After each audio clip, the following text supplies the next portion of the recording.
We have one of our newest members, Stuart Bordens, and Stuart is really what we call the bleeding edge, like some of us are, but he's more so. He's got the iOS 8.02 for your iPhone or whatever it is, and he's also got the developer copy of Yosemite, which hasn't been released yet, probably within the next month or so, something like that. And he's going to talk about integration between the two. You want to sit down here?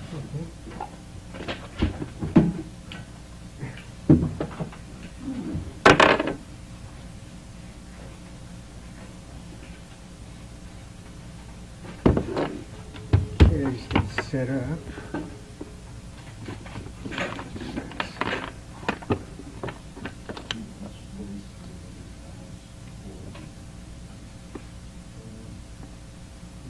Oh, that was easy.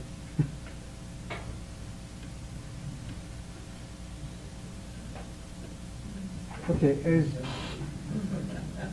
oh yeah, I put that picture up there especially for today. As a reminder. As a reminder, it could be cooler. Yeah. We just got back from Colorado. It was like a few days after we left. It was 29 degrees at night.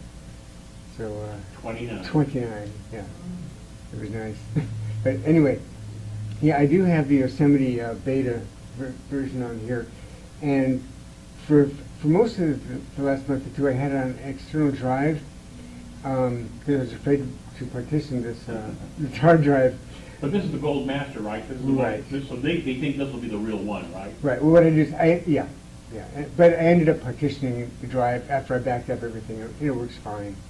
Yeah, the good thing about Yosemite is one of the things is the integration. Yeah, to me, one of the good things about Yosemite and iOS 8 is the way that they integrate. I mean, it's really when it works. There's still a few bugs. It takes a while to get the computers to see each other, but it does work. And I'll show you how. Basically, the very first thing is I have my iPad here and my iPhone and my MacBook Pro. They all have to be on the same network, same wireless network. So I found out when I had my MacBook Pro at home connected with Ethernet, because it's faster at home, it won't work. So I have to turn on Wi-Fi anyway on the MacBook Pro. But that's not a real big deal. But you can still leave the physical Ethernet connected. You just have to have the Wi-Fi running at the same time. Yeah, right. What was I going to say? Oops. Oh yeah, and on the iPhone, it's interesting. I have a iPhone 4S, and I ordered the 6, but it's the 6. Same here. Yeah. Just a really funny, quick little joke, not joke, story. I ordered the 6S and 6S Plus, I should say, and it'll be here, they say, the last week in October. Okay. Oh, mine's Thanksgiving, Oh, maybe. really? Well, and then I finally I asked my wife about getting a 6 because she has just a 4, and she agreed finally, so we ordered it. It's coming next week. It won't let me. The iPhone 4S, I found out with 8.0.2 works with everything except sharing back and forth. I can make phone calls through it, and I can project it onto the screen here, but it can't do some things I'm going to show you now. Right, because that hardware didn't exist in the phone at the time. Right. So, anyway, one of the things you can do, you can use the iPhone or the iPad. My iPad is relatively new, so it'll do everything that Yosemite wants it to do. And if you connect it with the sync cable and you connect it into the MacBook Pro, I can use it as a camera. I'm just going to connect it here.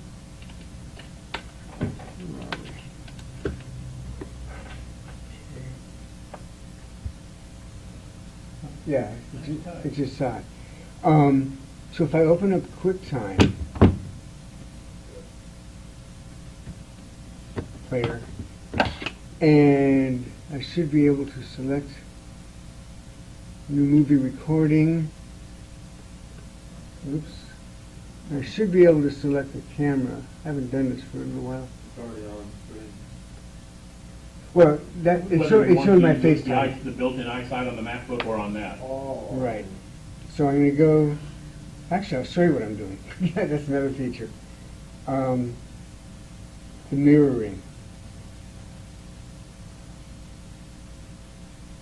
It's on. There we go.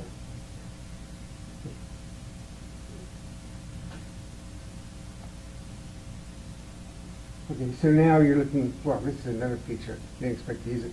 This is a feature where you don't have to use reflector or XMirage or anything like that. And it works regardless of what their network is because you're cabled. Well, actually, yeah, two things. Because you're cabled, it'll work. But if you're not cabled, yeah, you still have, I don't know if it'll, I haven't tried, if it's gonna work on your own little network. Yeah, between it does now. Here they've got that port block. That's why we had to use your MiFi to get around it that one time. Yeah, I was trying it before the session began today, and I couldn't get it to work, so I used my Wi-Fi. Yes? Would it be possible to have it work on separate networks if you have a VPN set up on both of those units? I don't know. I don't know. That would be the other way to do it, because a virtual private network connecting the two machines should work. I don't know. Technically, Frank, that should work. Now, knowing Apple, it probably doesn't. They probably locked that out. Their whole idea, my understanding is their whole idea about doing this was convenience, that's all. They Mhm. wanted you to be able to plug it in, boom, it's up and running, that's it. Yeah. So I'd be willing to bet non-Apple wise, you'll probably be able to do it, but through Apple's built-in utilities, probably not. It's too new for us to know. In any event, I don't see the settings right here, but you do have the ability to record to QuickTime as you're, live, make a recording. So this is good for developers who want to make a little video about their app that's coming up. They can record what's on the iPad screen or what have you. Yeah. So I'm going to turn off the mirroring. Let's see here. Oh, I find I couldn't, this maybe it'll help you. I couldn't get it to work at all. I just could not figure out how to set up the MiFi screen mirroring on here. And so, okay, I figured, okay, it's a bug. Well, what happened is that, I'm showing it there, is that the mirroring, you have to scroll to find it. The simplest thing. But not real intuitive. Right. Anyway. Oh, looks like I have been recording. Okay. Another thing, let's see here.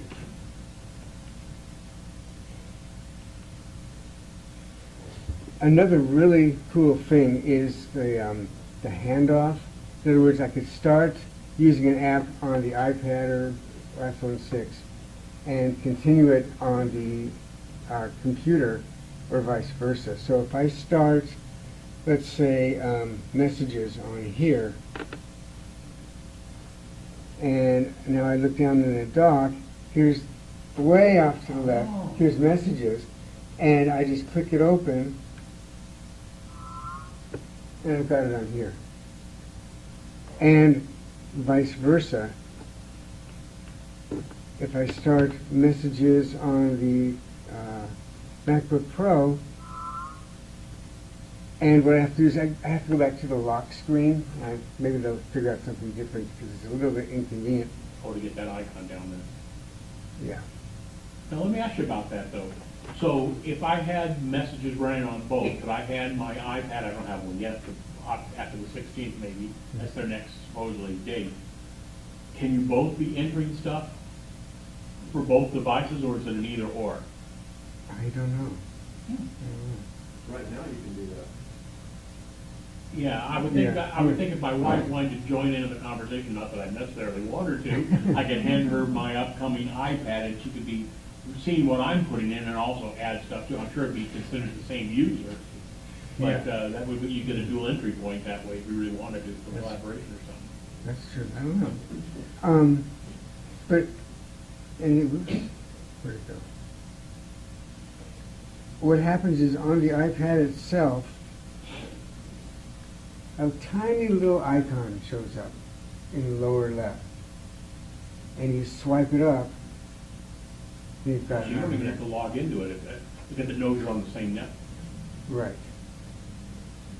And so that is very, very convenient, and so if Do I... you know, Stuart, does that only work with Apple apps, or does it work like, if you had do you know if you had a third-party app like a Photoshop Elements and their Photoshop here or whatever it is, if it shares between those two, or is it strictly Apple stuff?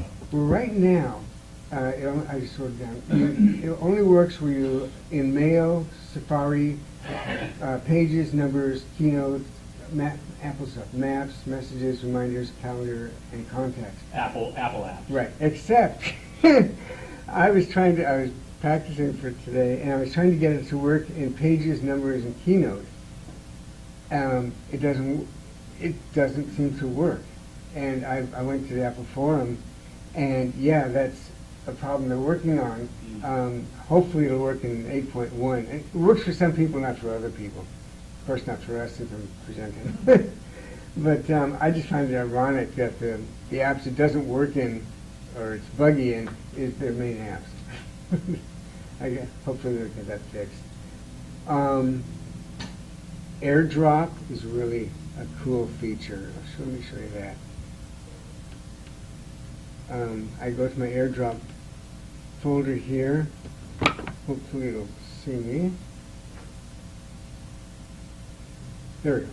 So if I want to, let's say, take something that I've downloaded. Take the Yosemite Sam picture and put it here. It's going to show up. It'll be transferred to the iPad. And You have to be hooked up, same network. it doesn't do it wirelessly. You have to be on the same wireless network, if I'm understanding your question. Well, you have to hook it up by the cord. Oh, no, Two of them. no, It- very You good. know, as a matter of fact, I just made myself available. I don't know if I'm showing up in your list or not. I said everyone. Let's see. Yep, there I am. Okay, yeah, there you are. Well, the cool thing is I can drag something up to, I'm not sure how you do it over here on this end. Just drag it to your, I've never tried it, to be honest with you. Here's how. I've done it Mac to Mac, but I've never done it, I Let me- know you could send it to me, but I'm not sure how I would send it to you.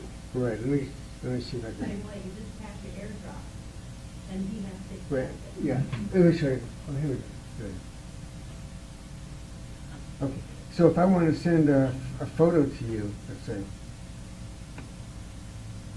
it's this one. Help. Let's start over. Send the photo. I select- Probably shows up in the shared panel. Now, AirDrop. All that you need. So you're supposed to accept or decline, Right. and then if you accept, then you get my picture. Right, we don't want to be like Apple with YouTube album. We want you to approve it first. But to send the picture, I'm going to select that one, and then I'll go up to the this icon, and here with my options, one of the options is here we go. Say to Greg. Tap on his, and are you receiving it? I didn't get prompt or anything yet. Try again. Of course, I'm in the middle of screwing around too, so that might Then- add some fairness. Now you're back on. It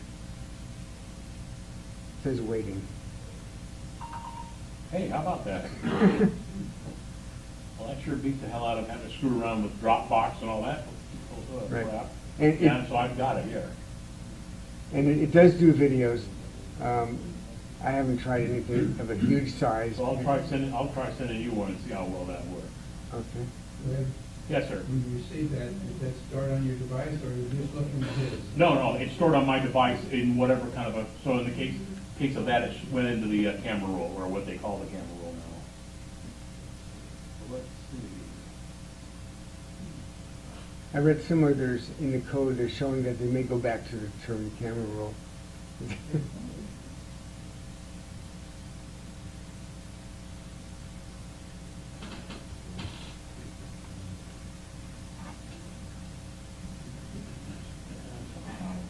You want to click on the share button.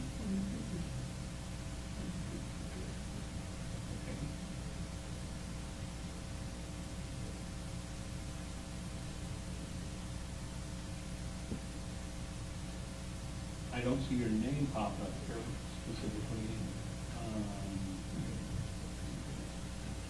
It's probably just because I'm not familiar with it. Yeah, it's here, yeah. Let's bypass. We know it works, we just got to figure out how. Okay. You know, last year when iOS 7 came out, I don't know if it was the people from iMore, but somebody, I was looking around trying to find something one day, because a lot of things changed on iOS 7. Mhm. And I found a PDF for $5 that was 80 pages with color images on how to use iOS 7. What a lifesaver, because I thought, my wife will really use this. I don't think she ever looked at the first page. But I read the whole thing over and over, and the nice thing is, it was nice to be able to keep it. So I've been looking, every couple of days I go out and I look to see, and there's a lot of tutorials for iOS 8 and how to do some of the new stuff. But of course, since Yosemite hasn't been released yet, they may be holding off on that. But I haven't found anything that's like a regular, I mean, $5 is a deal when you can have it as a resource, because I love to be able to have stuff in PDF form, because usually you can search on it. So I'm hoping that somebody, iMore or somebody, or the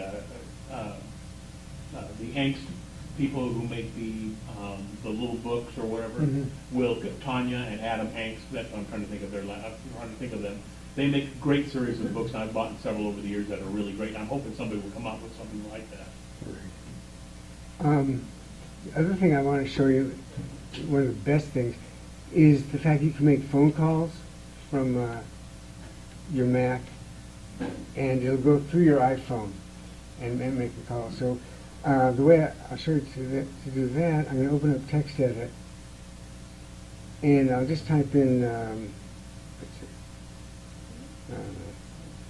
You want mine? sure, 714-366-1364. Okay, and now I'm going to double click it and right click it and call somebody using iPhone. Now, I got to tell you, it may not work because I'm using my MiFi, and well, let's give it a try. Because at home I only was getting 3G, but let's see if it works. You get this come up, this window right there, and click on call. Let's see if it works.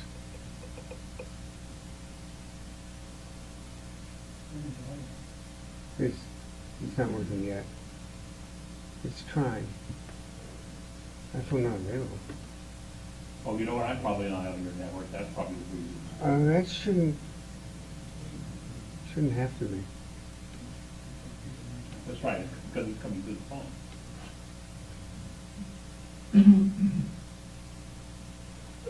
There you go. Is yours a video? There we go. I guess this works. And let me see if the video will work. You know, let me call you right back right Okay. now and see if it works on video. FaceTime video.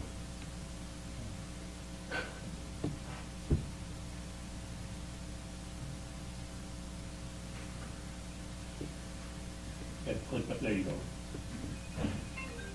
Yep. Let's see if it can handle the video. Wow.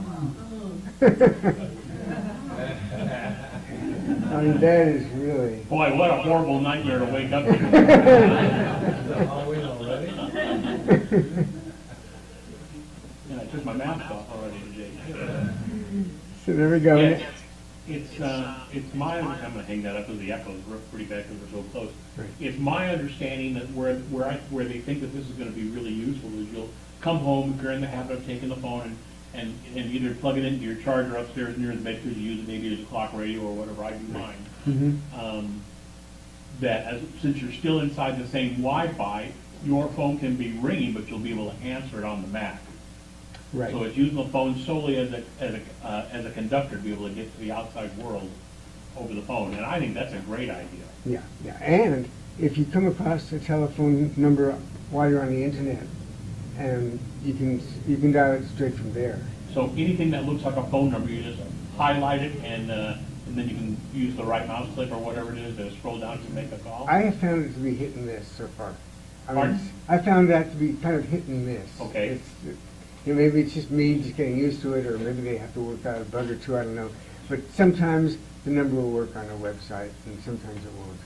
But worst comes to worst, what I've found is either doing, if I'm not doing it through contacts or something else, worst comes to worst, I just take the number, copy and paste it into text edit Right. and do it from there. It's just one extra step. That's always a way.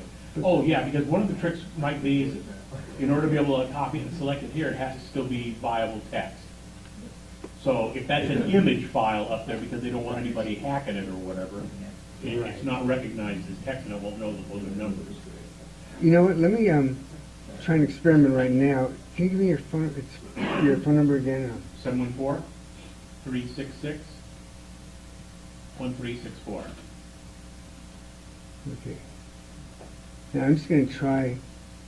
I have no idea if it's going to work or not. Just going to try it right now. I want to try this number. Doesn't look like no.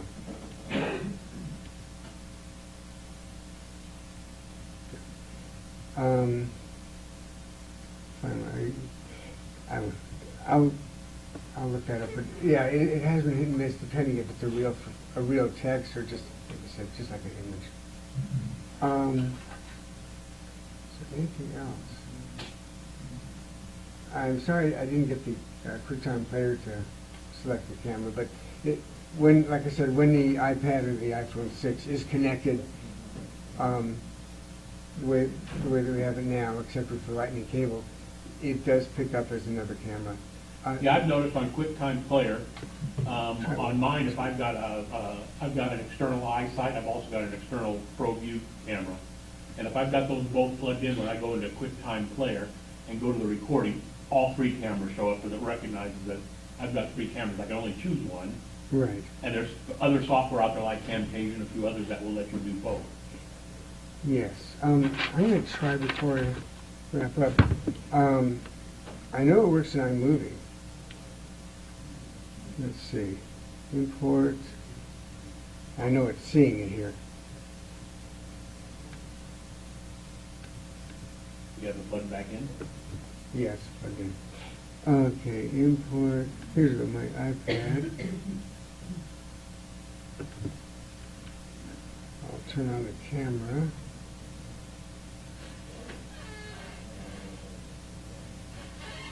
Video.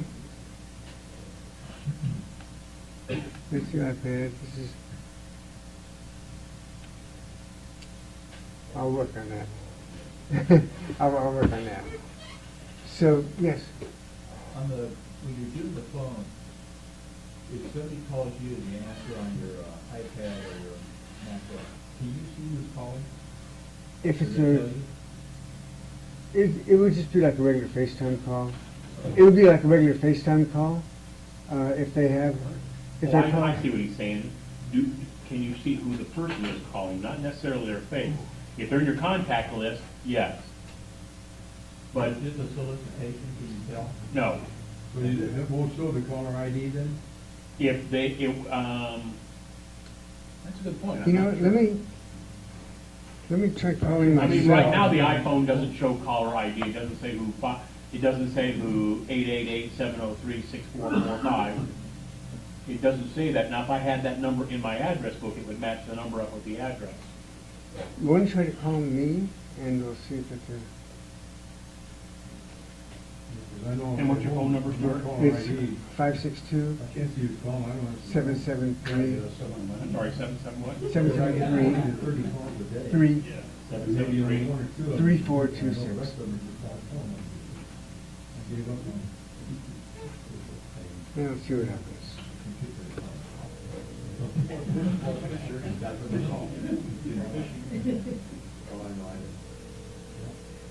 Problem is now Except, it's, some of the other companies let's see, it's not showing up. saying unavailable, or they won't have on the call. It seems to be, They don't answer it. right now, it seems, except, And that's the. yeah, I picked it up on here.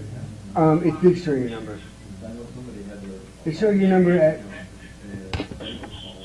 it showed his number as the regular FaceTime call would, the incoming call, right? Because it's a contact. Yeah, you know what I've gotten the habit when it's a phone number that I don't recognize who it is, I let it go to voicemail if it does go to voicemail. And it shows up on here, right? So then I immediately, and I turn around and I call it back, and if it says, the number you have called is not, block this caller. Yeah. That number will never get through again, so. Right, right. So it will work in iMovie and QuickTime Player, I just haven't Very nice. fiddled with it. Are there any other questions? Anybody else? We got any more questions here? How stable does Yosemite seem? Does it seem pretty stable? It seems pretty stable. It's still fairly slow to boot up, but I figure that'll be taken care of when it's, Do you have a solid state drive inside your Yeah. Mac? Yeah. And it still seems slow? it's a I lot, never noticed that when I was trying an earlier version of it. it's a lot slower than my regular Mavericks. Well, they just haven't been tweaked yet or whatever, I guess. Right. Because one of the things I tried to do, and I haven't found an answer to this yet, I was hoping we would have Robert here, I could ask him, is I'm running right now the latest version of Mavericks, like most of us are. And I wanted to build, I thought Steve's idea of having a jump drive with multiple operating systems on there made sense, so I went ahead and got myself one of those. And mostly so I could go over and diagnose people's problems or whatever. And then I thought, well, I'll take a 1 terabyte drive that I've got sitting there, and I partitioned it to like 5 100 gig partitions, I don't know why it's so big, and a 500 gig partition. And the whole idea would be there'd be Yosemite, Mavericks, Mountain Lion, whatever. The earliest my Mac can go back is like 10.7.5 or something like that, my laptop. So I thought, gee, that seemed like a really good idea. So now I had to get the older operating system so I could load them up on here and get them to boot. So of course I'm reading about it, and it says, well, all the operating systems that you purchased or acquired through the App Store, that's how Apple knows you've got them, because they maintain that history. So of course I go to my purchases in the App Store, and they're all listed there: Mountain Lion, Mavericks, whatever Lion. But it says purchased or it says downloaded. So the trick is you hold the Option key down and you click on purchases, and it comes up and it gives you the ability to download them again. Seemed really great. So I clicked on download to get, let's say, Mountain Lion. And it's gonna, by default, it's gonna download into your applications folder under a brilliant name, install Mountain Lion. And you all know that when you click on that the very first time, it'll erase itself. So you want to copy it before you go any further. So I did that. And, it's gonna take an hour or 2 hours. What do I care? It's at night. It got within about, I'd say it got within about the last minute or two, and it came up with a message on the screen that says, you cannot run this operating system on your computer. So when I started looking through the Apple Knowledge database, the support groups, they said, yeah, that's a stupid error that that Mavericks generates. Yes, you can, but it recognizes you've got a later operating system. Well, that's fine. I don't want to overwrite the operating system here. I want to put it on an external drive. So they said, no big deal, just bail out of that, double click it, and install it, and point to that drive. The same message pops up, you cannot install this. That apparently is an issue with Mavericks right now. That for some reason, it recognizes you're trying to put an older operating system on, and under any circumstance, it won't let you do that. So now I'm going to get a little further deeper, starting to go outside the Apple search, because that's only so good, and start looking around, and I found I had forgotten that besides the ability to load your operating system when you hold the Option key down and get into the recover partition and re-download a new operating system, which will be the same operating system that you were currently running on, supposedly you can hold down the Option R command, and the R tells the computer, restore it back to factory defaults. The documentation said this should work should give the option to be able to point to another drive and do that. No, I held down the option R, the factory default as far as the computer's concerned is Mavericks. So to me, it's a bug right now, and I've got a pretty healthy vicious message out to Apple right now. Why doesn't this work according to your documentation? And right now, the only way I can see that if I wanted to do what I want to do, and I don't happen to have an external flow, an older version of the operating system on any of my drives, I've since erased them all in preparation to give them to family members and stuff like that. It looks like my only workaround, if I really, really, really, really, really want to do this, is to back up the internal drive that I have right now, make an exact clone of it so I can boot to it, and then boot up on that external drive, reformat the internal drive, and start over like it was a brand new computer. And you know what? It doesn't mean that much to me at this point in time. It's an effort in futility as far as I'm concerned. And I'll just wait till the next operating system comes out and see if they solve that issue, or if somebody else comes up with an answer. Because I thought, well, it'd be really good if somebody asked me and said, I can't get this to work under Mavericks, but it did work under Mountain Lion. Hey, no big deal. Boot to Mountain Lions. I used to do that in the past. I stopped doing it. I thought, well, that ought to work. No, not a chance. I will tell you one thing that is kind of cool, though. Apparently, for the last couple of operating systems, I'm not exactly sure how far back, but I know it works for both Mavericks and Mountain Lion, and it probably works for Lion as well.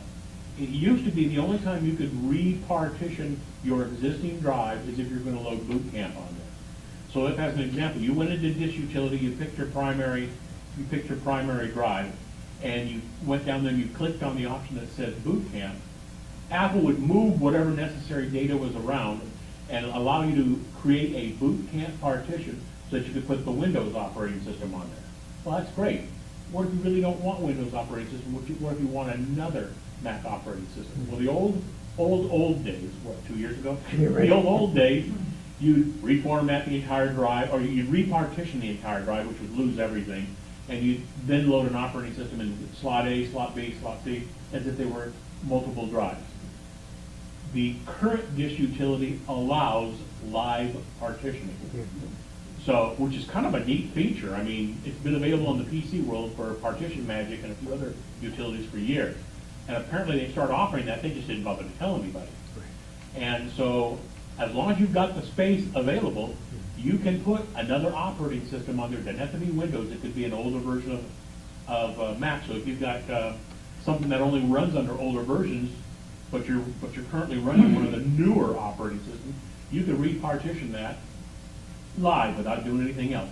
You should have a backup just in case you screw up. But that's the only reason you really need it for. And load an older operating system on the other partition, and then hold the option key down during boot up, choose partition A, choose Mavericks or Yosemite or whatever operating system you wanted, and boot to that and go ahead and run your applications. That's the way it should work, but for whatever reason it won't let me do it right now, and I'm pretty sure that's a bug inside the way Mavericks is right now. But something's tripping it to say, wait a minute, you've got a later operating system, dummy, why would you want to go back? Greg, Yes? I'm able to suppress the option key and run Snow Leopard, which is on the next drive. That should work because you already had it there to begin with. Yeah. But it won't let me put Snow Leopard on an external drive to do that. Right now, running Mavericks, there's no way that I'd be able to do to put an operating system older than Mavericks on any other drive. It's a bug as far as I'm concerned inside of Mavericks itself. There's I another. can't remember when I did this, but I've got 3 partitions on mine drive. Right. Mavericks is the top one. Right, you can that definitely still works, because I've done that. It's the lowest one, Which one? Snow Leopard. But you already had it on there before you loaded Mavericks? No. I got 3 partitions, I got 3 OS. Now, I can tell you right away, I could try it, I can't get it to work, Rob, I don't know what the hell it is causing it.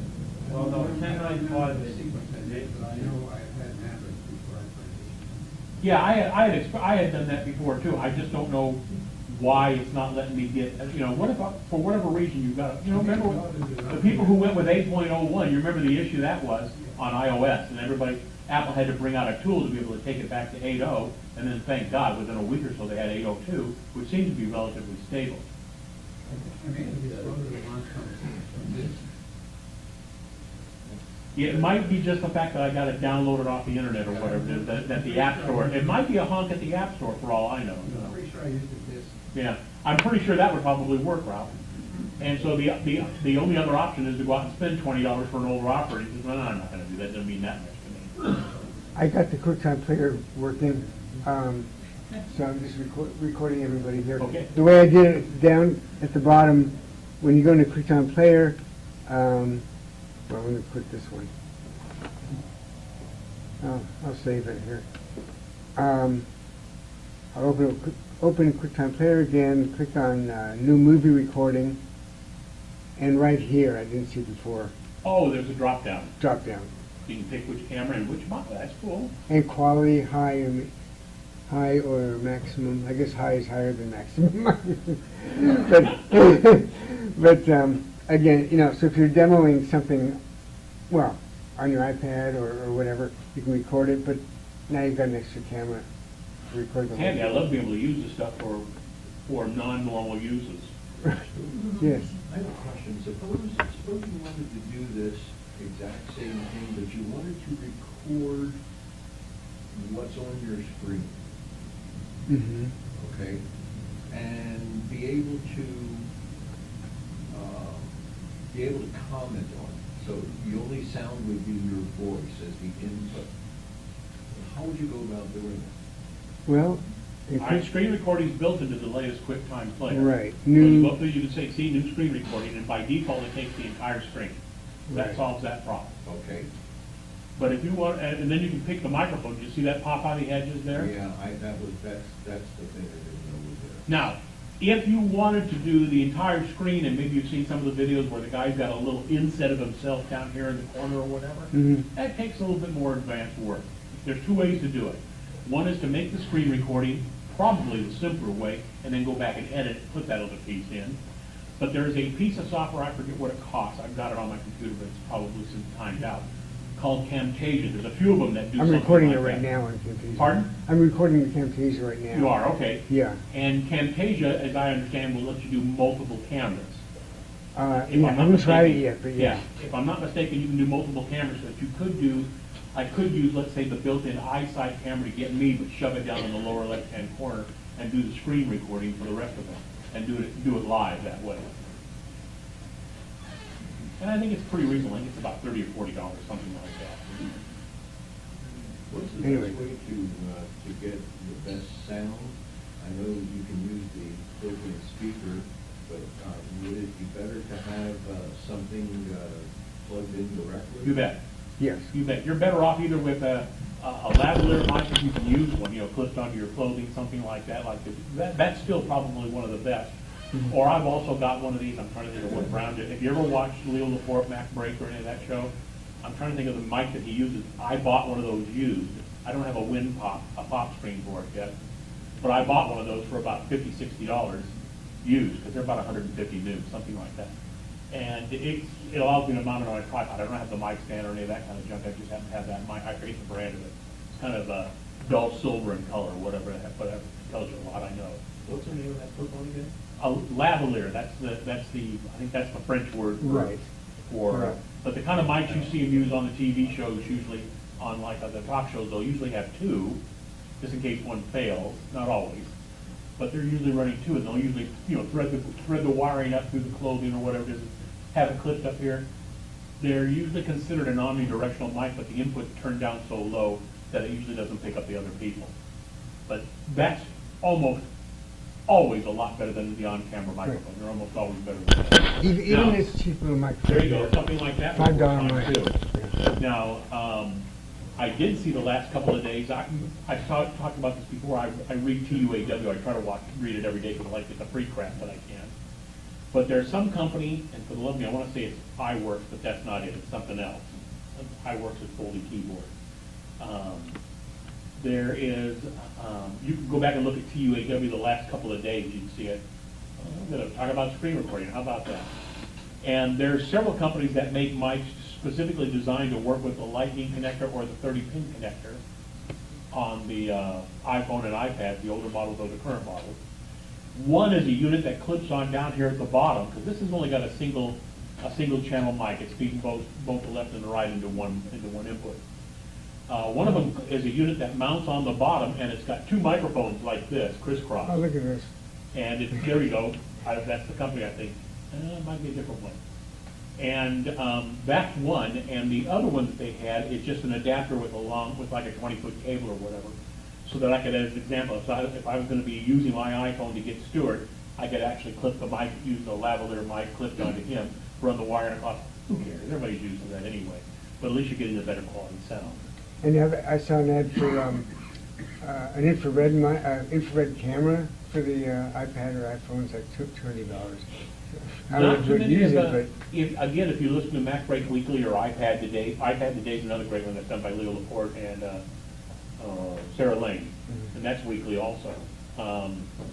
Somebody had just asked like a week or two ago about this, and the best thing to do is get on and go back and look through their show notes, because then you can do a search on the show notes for like iPhone or iPad microphone.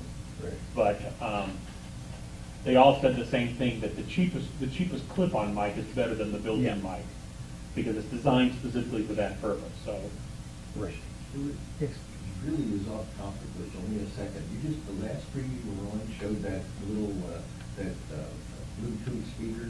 It reminded me of a website that I look at every day called MEH, and they have stuff like that for $5 or $10, and it changes every day, and it's one item, and when it's gone, it's done. MEH.com? MEH.com. Huh. I think they pronounce it Met, sort of like, but what a fun site, and all kinds of cheap stuff. Most of it is, And that flying robot, $25. I bought a digital scale from them. That's beautiful. This would be horrible, my wife would kill me if I was looking at it. I'd be buying this stuff all the $5, time. I bought a digital scale that's beautiful, it works perfectly. But anyway, this, every day it changes and it's got weird stuff on it. Sorry to change the subject. Okay. It reminded me of that. I know there's a really good drone copter with a camera that TUAW showed the other day for like $79. Man, that's real tempting to buy one. Yeah, I told my wife, I gotta get one. No. So, I know what I do is I fly it over the pool, about that time the battery goes dead, you know. yeah, I think they have like a 12-minute endurance. I haven't seen this is funny. But they have different stuff on there every day, and it can be so weird, it can be from left field to right field. I mean, Well, they did something different no rhyme or on reason. Jimmy Kimmel a couple of nights ago. It's not up on YouTube yet, but his so-called sidekick Guillermo, the Hispanic dude that's there with him, they had bought some kind of a drone playing device or whatever it was. I think he said it was about $1,500, whatever, and then they had made a cutout body of Guillermo, it's like he was standing. Mhm. So they did one of him standing, and they had a flat version of him standing, and then they did another one like this, the same thing. So at a little bit of a distance, like at a couple hundred feet, no matter which way it's facing, it looks like a body flying out there. They flew it off the roof of a building over near Hollywood High, and he was flying out there, just like a regular airplane would be, right? Flew it around. They were going to land it on the field during the football game, and I guess somebody said, "You better not do that," and they landed it in the parking lot. But it was, when he stood, it looked like it weighed about 15 pounds or something, like cardboard probably was the Yeah. heaviest part. Yeah. But what a fun thing to play with. Yeah, I mean, And $79. it looked like a guy flying in the air, it really did. And $79 for a drone now, that's very With a tempting. camera.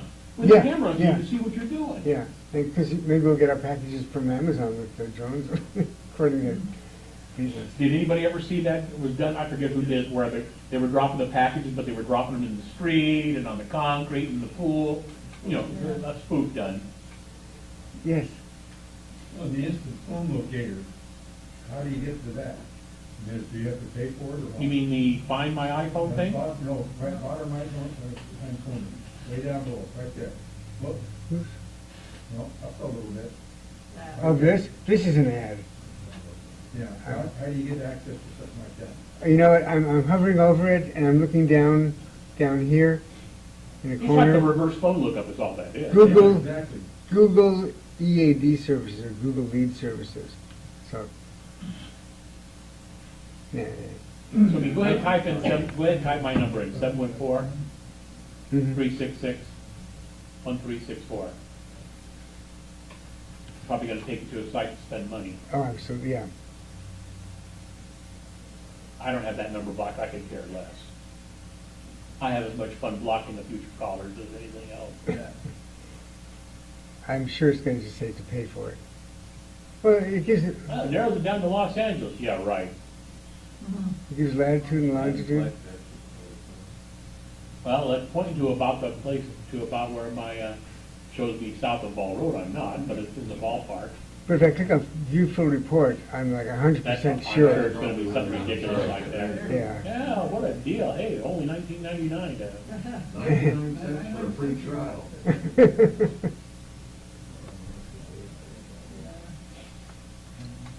Gotta figure out a way to make a buck somehow. Right.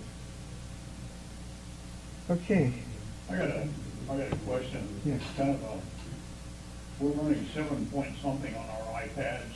Mhm. Is it feasible to go to 8.02? Is it It is. stable enough? It is now. Yeah, it is now. Luckily, I was just about to upgrade to 8.01. Oh, I mean 8, yeah. And I was at the Apple Store, in fact, and so I didn't have the ability to do it right then and there. I mean, I went home and just, don't do it.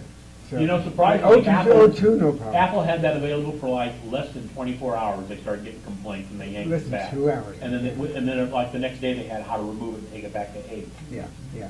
Now, That was the fastest fix I've ever seen them do. it slows down my 4S somewhat, and battery it uses somewhat more, but I'm going to upgrade in a month or so anyway. Even if I weren't going to get the new phone, I still would have done the upgrade. It doesn't slow it down that much. Now, where'd you order your iPhone 6 Plus? Through Apple or? Through Apple. And were you on the phone all night long trying to get through, or how did you do it? I just went to the store. The next day? Yeah, it wasn't too bad. I mean, there's a huge line outside of people hoping to get one, but Yeah, I stopped at I figured it would be better at my AT&T store, so that Friday the 19th or whatever it was, the 18th, whatever it was, I stopped at the AT&T store. It took me about an hour, because there were 2 or 3 people ahead of me or whatever. They're not the fastest people in the world. right. And when I told them of course they had been gone since that early that morning.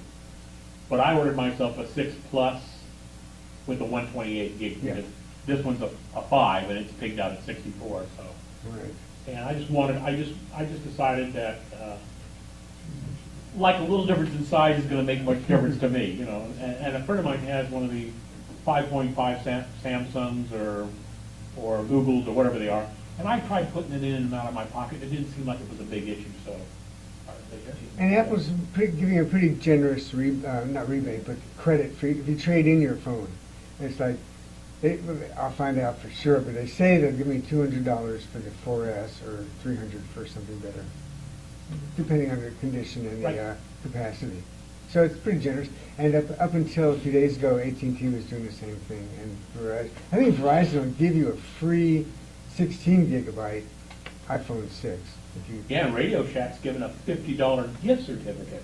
because, That's you how know, they're getting around that's how they're getting the incentive to get you to come there instead. yeah, and from what I've heard on Leo Laporte and other places, the companies, they don't care about the device. They want your contract. Right. That's why they don't give you a hassle when there's a problem. Here's a new one. They want your contract and the service fee. Well, the Shaker stock, when I finally saw the full price of that iPhone 6 Plus, is what, $960, something like that. Yeah. But you know what? Paid out over 2 years, I don't care so much. It's going to be like $10 a month more than what I'm paying right now. So, and my contract runs out here in like another 3 weeks on this one. So There you go. it's good time. Right. Okay. And just can you talk about the Facebook then? Yeah, go ahead. I'm going to set up a Facebook closed group for our group, and we can post videos and the recordings that I make of the meetings and websites and news and questions. And if it's okay, maybe I'll make a group email list. Sure, that'd be fine, or I can send it to you. Okay. And so I'll let you know when it's ready to go. And that's Okay. it. Thank you, Stuart. You're welcome.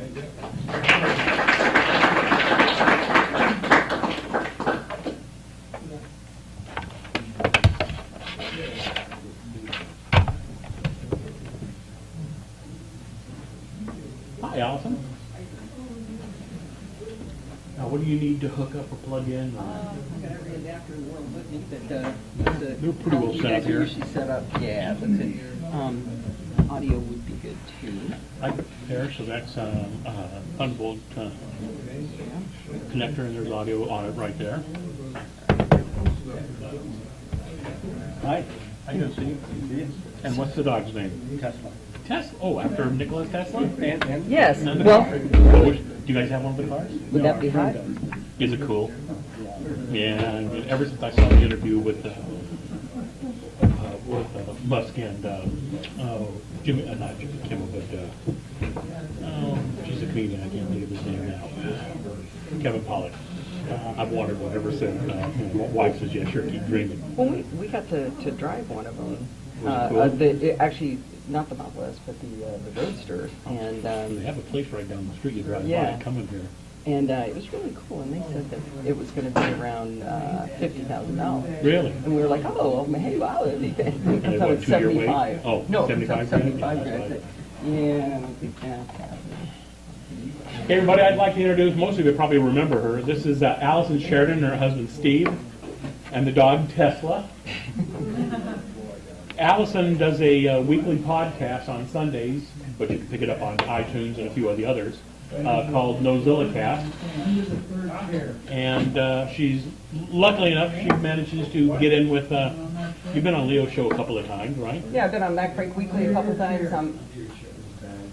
Maybe we'll wait until they're done goofing around over there. Actually, I will holler if not. The one thing I've never been accused of is being too quiet, so if you can't hear me, raise your hand. You're all right, good. No louder. Well, he was starting to say that I do the NoZillacast. It's a weekly audio show. I also do it on Sunday nights. I do it live in front of a live audience. You can actually watch me create the show. So it's not the show, it's the making of the show, which for some reason some people find interesting. So I do that actually do that through Google Hangouts. Before I forget, I want to mention two things. Right as I was walking in, you were talking about the price of the 16 gig or the 128 gig iPhone 6 Plus, the $950. To put that in perspective, that's $50 more than a 128 gig MacBook Air. Kind of makes it kind of interesting how quick. I wonder if those will get stolen. Anyway, the show is a Mac-centric podcast, but I purposely named it kind of stupid and weird so that nobody could say I was off topic. So I don't necessarily talk about Mac stuff, like just to mess You with gotta people. tell them where you got the name from. You'd be surprised how many Oh. people ask about that. Oh, it's my name spelled backwards. It's real silly. Unfortunately, it also sounds a lot like the way you said it. You said NoZillacast, so I had to buy the domain NoZillacast because people kept going to the wrong site. It's actually at podfeet.com, which is named because my husband says I have feet like pods. Again, makes no sense, but at least it keeps the search engines wondering where I am, so that's great. Anyway, I do talk about a lot of different stuff. I recently bought a Nokia 635 Windows phone just to irritate the audience, and that was a lot of fun. Played with that. I broke it, and so I sold it for $50 after. It was only $92 off contract, so it was something fun to play with. I also do a lot of tutorials. So on the left sidebar over at podfeet.com, there are tutorials on just all kinds of things. I have it's kind of a sickness with me that I really like to teach stuff. So I do these little tutorials, mostly text-based with screenshots and stuff like that. I'm currently working for Don McAllister's Screencast Online. Anybody here a Screencast Online member? Great video podcast series. It's their screencast, so they're teaching you how to use tools. It's because it's instruction. It's actually a paid-for podcast. You can also get the same screencast through his magazines, through the Screencast Online monthly magazine. I don't think that I'm up to the caliber of the great and powerful Don McAllister because he's absolutely amazing. He has this awesome British voice. His accent is fantastic. So the shows are really, really good. He does really in-depth stuff. And so I'm kind of honored to get to do that. I also write for his magazine as well. So once a month that magazine comes out with an article by me and a bunch of other tech luminaries. Let's see, is that enough bragging yet? Probably. Well, I'm here to talk to you about death, because that's fun, right? I'm going to walk you through why I'm talking about this. The title is Avoiding Digital Disaster or Life After Death. I did this at Macworld, and I've done it at a couple of other user groups. In fact, I did one here And I wrote to Greg afterwards, I said, Greg, where were you? He says, what do you mean, where was I? Where were you? What are you talking about? I forgot that there's two user groups that both use the same facility, so I get easily confused. This is, talk was inspired by Tim and Alice Verporten. Tim was a geek, and Alice is not a geek. Unfortunately, Tim Verporten, who you might have known, was the host of the Mac Review Cast, and he passed away. And he left his wife in a situation where she had all of his tech gear and tech stuff to deal with, and no idea of how to deal with that. So the talk was inspired by them, unfortunately, because she didn't know what to do with his stuff. She shipped it to us. She shipped 22 moving boxes of his office, costing $2,800 to ship it to us. She simply didn't know what to do with it. By the time she got to the office to decide what to do with it, her daughter had gone through and taken all of his microphones and sold one of them for $20. He had a $300 high LPR 40 in that stash of stuff. So she was worried that her daughter was going to sell more stuff, and apparently because she was so ungeeky and his family was so ungeeky, he kept the door to his office locked and no one else had a key to it. So she had no idea what was in this room, had no idea what the value was, and trusted Steve and me to try to figure out what it was worth. Now, the lucky thing for us was we had just retired. We retired on July 1st a year ago, so we had time to actually do this, and this kept us out of the bars. This is day one as we started trying to sort this stuff out. And the kinds of things she shipped to me, so much of it was just crap, to use the worst possible word. Like I opened a box, it was all floppies, I closed it. You know, that probably cost her $40 to ship me that box, or $100 to ship me that box of floppies, and I was able to go, nope. But nobody lived near enough by to be able to help her with that. This is a little video, hopefully there's a little bit of audio here. Oh, this is my friend Dorothy in the picture there with Steve. For some reason, she said, hey, I want to help. She needs to get out more. Okay, so we're just about done with day one, and I don't know. What do you think, Dorothy? You think we're pretty good, right? We're in good shape now. We're really good. I might want to buy that. You should Okay, take a so let's picture keep of going the here. box of software. That is actually a box that has been collated and tagged, and that one's ready to go. We got bags Like all of over our here, we got speakers galore. This is the table of misfit toys. We don't know what any of that stuff is. And then we've got manuals. Obsessed with keyboards. So anyway, that's just to give you an idea of what we ended up with at our house. And this inspired me to figure out what should we be doing to maybe avoid this sort of situation for our friends and family. How many people in here are the geek in the house? Yeah, all of you. All y'all are the geek, right? So the key areas to consider looking to the future to help your friends and family. Most of this is not going to help you at all, but it might give you peace of mind of what you're doing to the people you're going to leave behind. The main, probably the single most important thing is who has access to your passwords if something were to happen to you. Oh, by the way, if you're taking notes, that's great. These slides are all online. And at the very end, I'll give you a link to that. So if you don't want to take notes, that's fine. If you want to, that's fine too. So who would have access to your passwords if something were to happen to you? What services should continue if something were to happen to you? And we also think about this if you were incapacitated. What if you were down with some, we'll go with Ebola for a month and a half, and you're going to get better, but what would happen to these services if something were to happen to you if you were incapacitated or worse? And how organized are your electronics? Everybody looks pretty much like that living room there, right? And what could you document that would help people in the case of an emergency where someone had to handle your digital life? What kind of things could you do about in advance that would maybe help them out?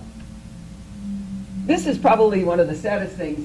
Tim had a 13-inch MacBook that had an Apple SSD in it. It was fairly old, but the SSD in that thing was wicked fast. It was a really great little computer, except for the part that he had a lock on it. And she didn't know the password to the lock. So we had to pay a locksmith to chew the thing off with a Dremel tool.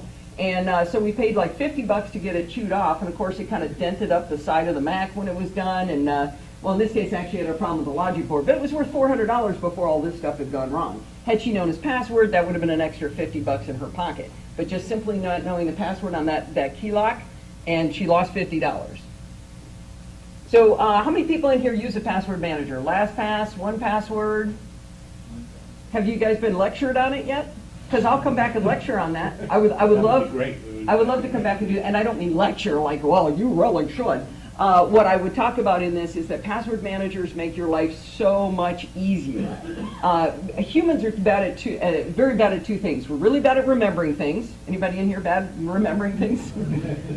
I didn't remember why Greg wasn't here, so we Let me tell you how bad it is in my house. We have a safe which we don't lock. There you go. Because you can't remember the combo anyway. I have no idea where it is. I know if I found it, she'd lose it, so. Yeah. I always tell It's a people, fake take their safe. passwords, and if it's gonna be something that doesn't move, tape a password to the bottom of the keyboard. Well, but that's the first place you're going to look for that, so Maybe. I would but say no mean, to that. I used to sell artwork when I was out of work, when I was out of a job. Mm-hmm. And they would say, I could bring this back within 6 months and exchange it. And I said, yeah, we just need to have the receipt. I always lose receipts.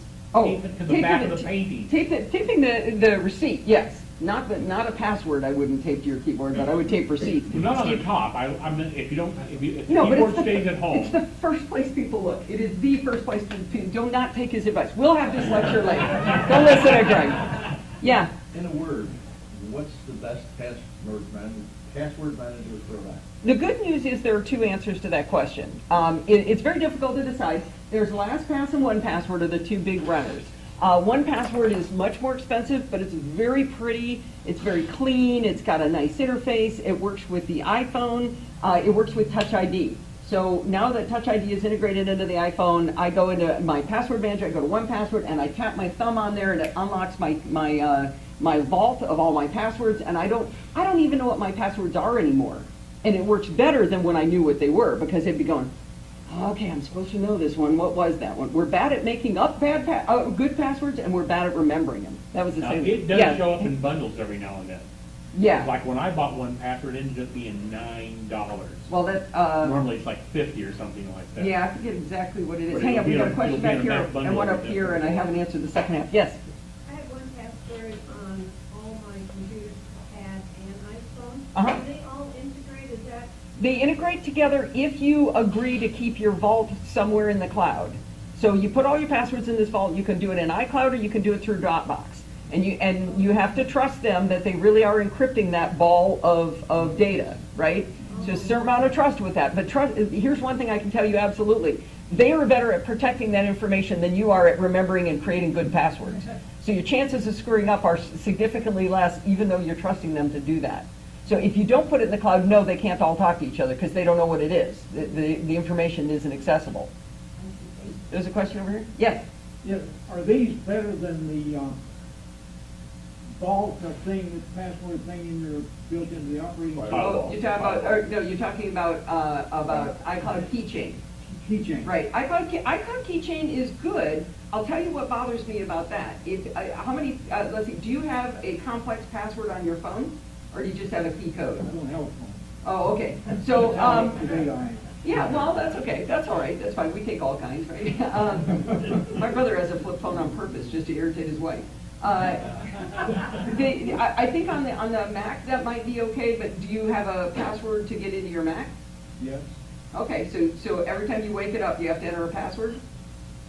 No, not when I wake it up. Okay, so somebody breaks in your house. Restart it, yes. So if they sit down at your computer and they wake up your computer, they can get access to all of your money and everything. So maybe not. No. No, they could. If you don't have a password on it to wake it up, and they walk in and they break in your house, they can get to your bank account now because they've got the passwords to everything because you've stored it in Keychain. So it's Oh, I don't have anything in Keychain either. oh, you were just saying comparing it to Keychain. I've got suggestions for my passwords. And I can take those on my front door. Okay. And nobody. Yeah, the problem is if you're doing it in your head, you're bad at making up unique passwords. If you're using a password manager, it's going to be able to be more random than you can possibly think of, and going to be able to guarantee it remembers it. So those are the two you're big saying advantages. these are better than Keychain. Keychain. What I was going to say about Keychain is if you use iCloud Keychain and then you put it on your phone and you have a 4-digit passcode on your phone, guess what? You have a 4-digit passcode on all of your private information. So that's not very good, if you're going to use iCloud Keychain, you better put in a long, complex, annoying password on your phone And then that's tiresome too, right? So, if you have the thumbprint ID on an iPhone 5S or above, that's great, but if you don't have a 5S or above, you're sitting there typing that in and you're not gonna wanna do it. So that's kind of why I lean towards using one of these. The other side of the coin is LastPass. LastPass is significantly less expensive. You can use it for free through the web interface and not have to pay them a dime. And it collects your passwords. So what you do is you enable the the extension for your browser. So you get a little button that says LastPass. You push it and you type in your last password, the last password you ever have to remember. You type that in. You go to a website and you type in the password that you invented on your own before you started using it. It'll say, hey, want me to remember that for you? And you say yes. And you keep doing that for a while. Then you let it run a health check on you to see how bad you do at this. I did really, really bad at this. I mean, my passwords were horrible. It says, okay, these 162 sites, you use the same password. As soon as you use the same password twice, you're a real big target on that. So anyway, I would love to come back and just do a session on that, because we can walk through and show you a little bit of how it works, because it's freeing. It's a wonderful thing. It's not a sad, it's not like my desktop here. But if Tim had a password manager, and if he had shared that one password to his wife, or to his daughter, or to whoever he trusted with that information, they would have had access to everything and been able to close things down properly and take care of his digital life. Because they didn't, it was complete anarchy. It was an absolute disaster.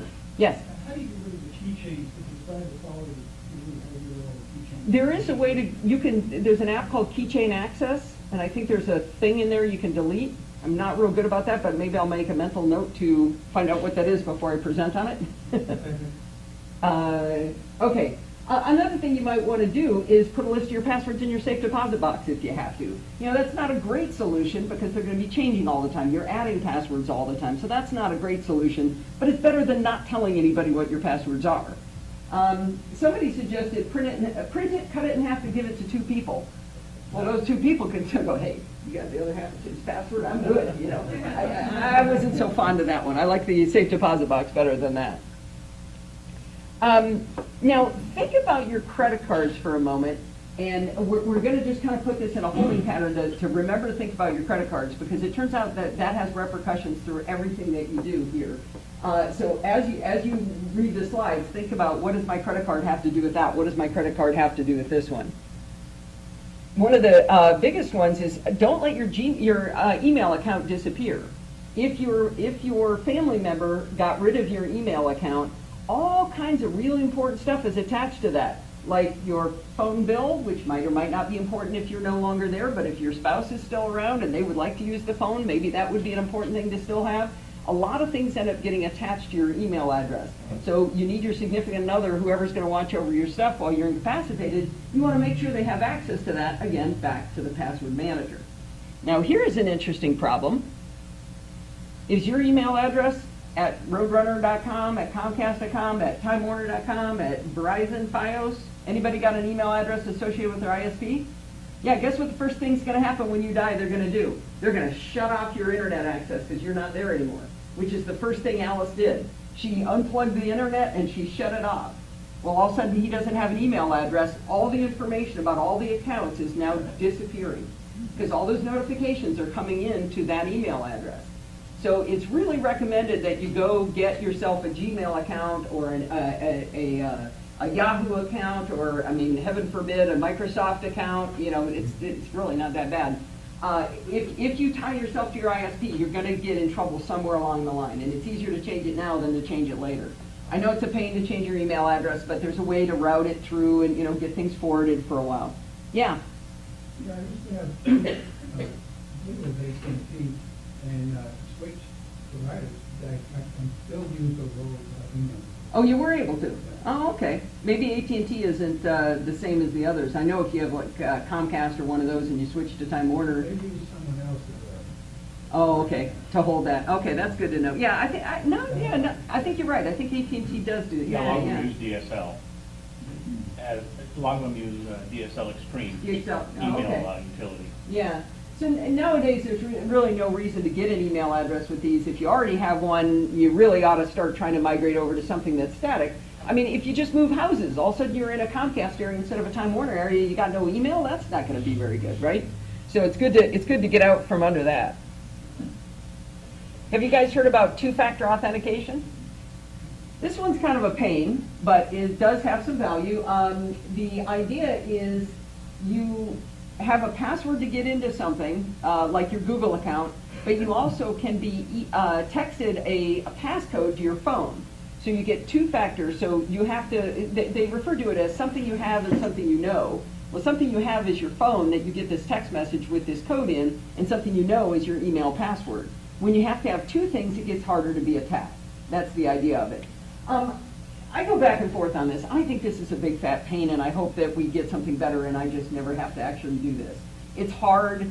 If your phone isn't next to you, you know, your phone's downstairs, you're upstairs, you're trying to access something, and all of a sudden it's like, oh, I gotta go downstairs, and I gotta go get my phone, and I gotta get the passcode, I gotta go back up. I just had to use it yesterday on an account, and it just drives me bonkers. It was a system that forced me to my UBS account since I have to, but anyway, if you do this, if you do two-factor authentication, I mean, it's not horrible, it's workable. If you do it, have someone else's phone number on there too. So think about it, if all of my accounts were attached through, well, let's say my iCloud account, and I set up two-factor authentication, and I don't have Steve's phone number on there, then something happens to me, he shuts off my phone, right? Why is he gonna keep paying my gazillion-dollar a month phone bill? He's gonna shut that off. Now he can't get into those accounts because it's only tied to my phone. So if you do two-factor authentication, make sure you do a second phone, not just one. Make sense? Think about What if you where... don't like your spouse? What if you don't like your spouse? Yeah, well, I said significant other. It could be significantly other, more friendly person. I don't know. Yeah, that's a marital issue we're not going to try to cover today. And no, I'm not coming back to lecture on that. Think about the services that you use to store data. If you have a Dropbox account, if you use Google Drive, if you, believe it or not, OneDrive from Microsoft is actually really good. You get a lot of free storage out of those guys, so I'm milking Microsoft there for that. You use Box.net, any one of those. If you store data there and you have a paid-for service, if you're paying for Dropbox, make sure somebody knows what's in there and what's important. Tom Merritt referred to Dropbox as his hard drive. Because he uses so many different computers, he doesn't actually use his hard drive for storage. Why would he? He needs to be able to get to all of his data. It's all in Dropbox. Well, if he doesn't have someone else knowing how to get into Dropbox or why that's important to pay that bill, and again, that one's probably more important if something happens to you, if you're just incapacitated, but maybe that's where you've got some important records, like the deed to the house is scanned and put in there or something like that. That's the only place it exists. You better make sure somebody else knows how to get into Dropbox. That make sense? Now, maybe this one isn't hugely important, but if you're the family photographer and you keep all of your photos on Flickr or SmugMug or one of these services, Shutterfly, if you keep your photos up there and that's where they actually live, that's where the final product is, and you don't store them somewhere else, and this is a lot of these are paid for services, when you start putting a lot of high-res photos in there, maybe you should make sure somebody knows that those are there. Because if something happens to you, the family does still want your photos. Maybe they don't care about you anymore, but they still care about those family photos, right? And if you spend a lot of time and energy curating those photos and making these things awesome for the family, you want to make sure that they can still get to those. So think about those kinds of services too. And there's a lot of different services. These are just kind of some examples that come up as you think, oh, yeah, I guess my photos would be important to me or to them.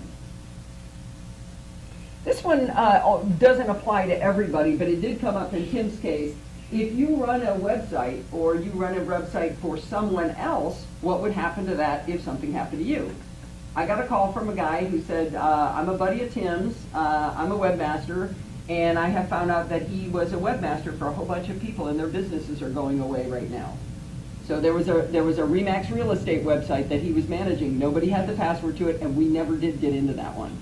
They just got, they couldn't get their domain back, they couldn't get to their website, they couldn't get to log in. We could not convince the ISP or the hosting company to let us into the account.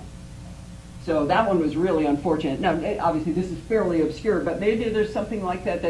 Who's the gentleman that was going to be setting up the Facebook group, right? If you don't tell someone else how to get into that and you get hit by a truck, that's not a great thing. By the way, check out Google Plus communities, too. I like Google Plus communities a lot better than Facebook groups. I think they're easier for people to add content and talk to each other. Something to look at. Really fun. I have a community for my podcast, and it's going crazy. There's 400 people in there. We're having a good old time. Other services you might have are backup services. And again, this one's probably mostly important if you're still alive and you're just in a coma from the car accident or something. Where are your where are your backups stored? Do you want that service to continue? Does that service need to continue? That might end up being really important to your spouse if you like them, that maybe they still need to have these backups running. But if they don't know, again, remember, total non-geek with a real geeky person, this is the worst possible scenario, is they don't know. That's just all magic that Bob took care of, right? Because Bob always did my backups. I don't know where that is. This is something else that you might want to document to make sure they know where are those services, where is that happening.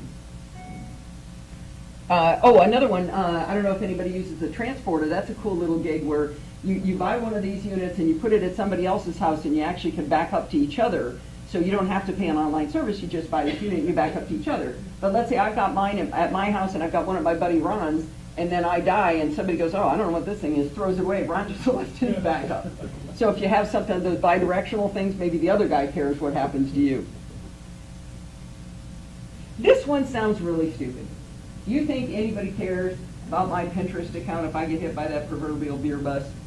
By the way, that was what Vic used to always say. If I got hit by a beer truck. We used to work for the same guy 150 years ago. Anyway, does my Twitter account matter? Does my Tumblr account, does any of this stuff matter? Well, guess what? It really does. Tim Verporten was one of the most wonderful, kind, sweetest people on earth, and his Twitter account got hacked and it was sending out porn spam. And I just started getting all these, because everybody knew I was working on Tim's stuff, all these people saying, oh my God, what can you do? What can you do? Well, guess what you have to do? You have to fill out a death certificate, or get a death certificate, a copy of it, and you have to paper mail it like it's 1972 to Twitter, and it takes 3 weeks for them to turn it around to shut the account off. Well, I don't think that's quite the way Tim would have wanted it handled. Had she had his password, she could have closed down his account. Had she been able to get it. Had he been using one password, the last pass, it would have been very easy, and we could have shut it off. Let me ask you something about that. When you actually say, I'm going to close the Twitter account, and you put the paperwork in to close it, does it in fact close Yeah, it's gone. Well, within a at the reasonable very, length of time? well, like I said, it was about 3 weeks from when I sent it in until it actually got closed down. The main thing is it stopped sending out porn spam, which is what we really cared about. I mean, you probably could have written to it, but I don't think it would have gone anywhere. No, they definitely did close it down. And it was just so sad because everybody just kept writing to me and I'm going, I know, I don't know what to do. But it took her time to get the death certificate, had to mail it to me, I had to scan it to send it in. Oh, it's a big mess. So you might not think these things are important, but then you think, wow, what if someone else were controlling that account if it got hacked? We talked a little bit about Google in there. If you do use Google services, they have a cool thing called the Google Inactive Account Manager. And it's a bunch of words on the page here, but just to remind me to talk about it was, this is a cool site where you can say, if I don't check into my Google account in this length of time, send me a text message or something. Let me know that something, where are you kind of a thing. So this actually checks with you to see if you're actually inactive, and it will eventually shut it down automatically. So Tim wouldn't have had to do anything, Alice wouldn't have had to do anything if he had this kind of thing set up under other services. This is the only one I know of that's as easy as it is. You can also have other accounts, so you set a timeout. Mine is set to 2 months. Let's see, no, it'll alert me after 2 months if I haven't checked in. Something's really wrong with me if I haven't checked in 2 months to Google. 6 months it'll do it, whatever, and it'll definitely get rid of it. And you can have contacts notified. So Steve's cell phone number is in there, so he's going to get a notice where he could go in and take action on my account on my behalf if something like that would happen. So that's kind of a cool service that Google has. I think there's also some stuff you could do in Facebook, but I'm not real familiar with it. Now let's talk about your stuff. Because, this is what your house looks like. You've all admitted that. I'm glad we all have the same problem. Yeah. Remember, this is only his stuff. This isn't my stuff, too. But there's ways you could inventory your stuff. You could start labeling and allowing people to know whether stuff is worth anything. So had Alice's daughter known that high LPR40 microphone was worth $300, she wouldn't have sold it for $20 on eBay. That would have been a better way to go.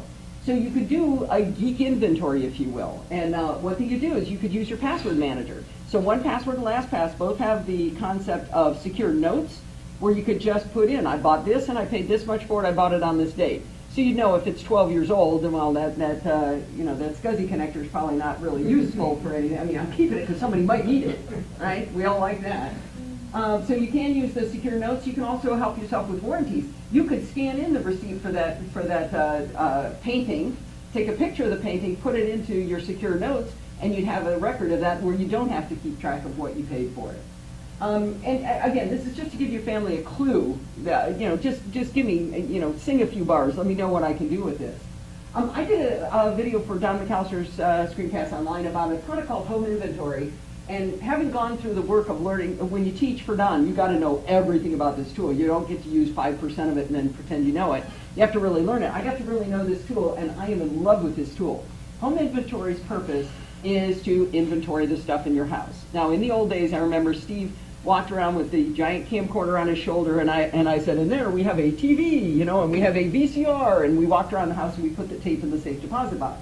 Years later, we went around and said, okay, now it's time to do it again. We took snapshots of everything, we printed them, and we put them in an album, we put them in the safe deposit box.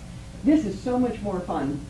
You can set up Home Inventory on your Mac, and then with your phone, you walk around and you say, okay, I'll take a picture of that, and it sucks it over into the database. You take a picture here, you take a picture there. Then you can scan in your receipts, you can write down when you bought it, how much it was worth, where you got it. Again, you could get your warranty information in there. Yeah, it's $20 in the Mac App Store, and then the companion app for the iPhone is free, but I can actually bring up my home inventory on here too. You can scan in, you can do all these cool different categories. Maybe if I have time I could even show it to you. It's really, really slick. I scanned in, I happen to have a different database where I have all of my DVDs, but I've got like 300 DVDs. My house burns down, that's actually worth something, right? So to be able to prove that I have it, I can take a picture of each one of my DVDs, and you can categorize them, like here's all my Star Trek DVDs, because there's more of those than anything else, and it really helps you to do this. This is fun, believe it or not. It's actually really enjoyable. We made a category for our safe deposit box, because you're sitting there going, where's the deed to the house? Did we put that? Where's our I don't remember. Do we have the savings bonds? Where are those?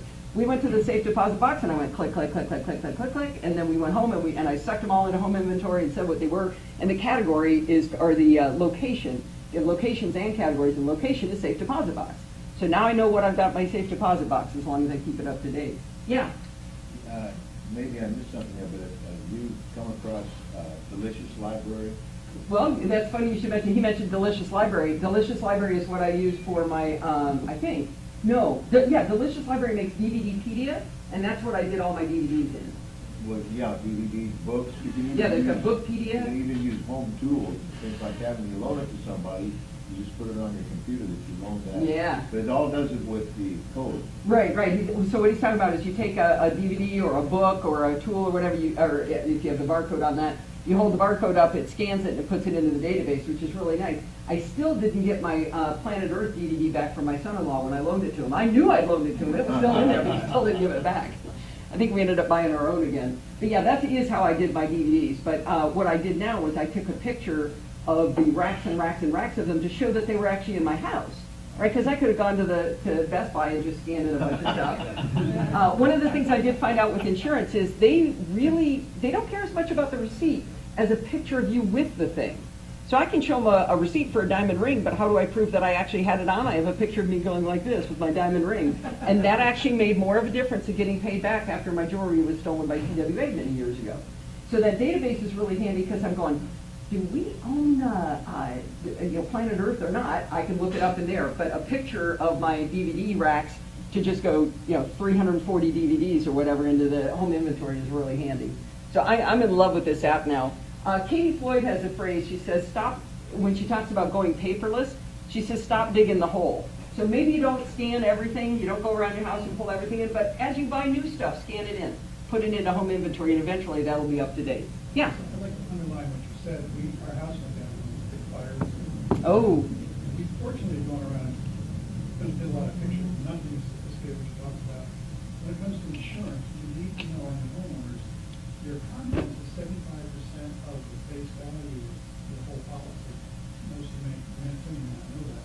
To be able to recover up to 75%, you have to detail down to paper clips. wow. So Yeah. we had 80 pages of contents. Wow. Some lines were multiple copies, but those pictures bring value. That Okay. would be everything. Even pictures probably of your closets, of your clothes, You got it. right? Yep. Because, you know, you don't think about that, but how much would it cost you to replace all of your clothes? That And just don't costs- let them see the Goodwill sign in the back. Yeah, yeah, exactly. Well, my clothes look like they'd be hanging at Goodwill, so that's good. But, yeah, this is a really, really fun tool. Really get a kick out of it. All right, do you love to be that guy? That guy that's got that SCSI cable when somebody needs it? Come on, I know you do. I can tell it right on you. What if you were just to go through your stuff and label the boxes crap and not crap? Seriously, how much would that have saved Alice? That would have saved her $1,000. If she had those said crap, all right, that's crap, that can go away. After I did this speech, I went home and I got a magic marker. I wrote crap. There's a lot of crap boxes, but at So least. you're not necessarily getting rid of them. No, because you need. But when you're because- gone, you really don't care. Yeah. But I mean, come on, I'm gonna need that That VGA crap might to come in handy SCSI someday. cable. Somebody's gonna need that. You know, I got that, 400K RAM. I got.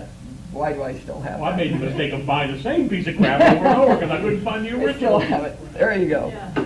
Well, maybe, here's a couple ideas that are actually going to help you now. These are the power supplies that were left over when we were done. This is not how many power supplies we came across that got shipped in these boxes. It was like the most amazing game of match game where one of us would pick something up and go, hey, all right, anybody got something that looks like this? Okay, it's a round connector, it says 240 volt, what do you got? Anybody got something that goes with that? Unfortunately, I was a little better at throwing things away than Steve and Dorothy. They were really good at categorizing it, but nothing was leaving, so I would just grab stuff and throw it away. And I did throw away a few things because those are all leftover power supplies.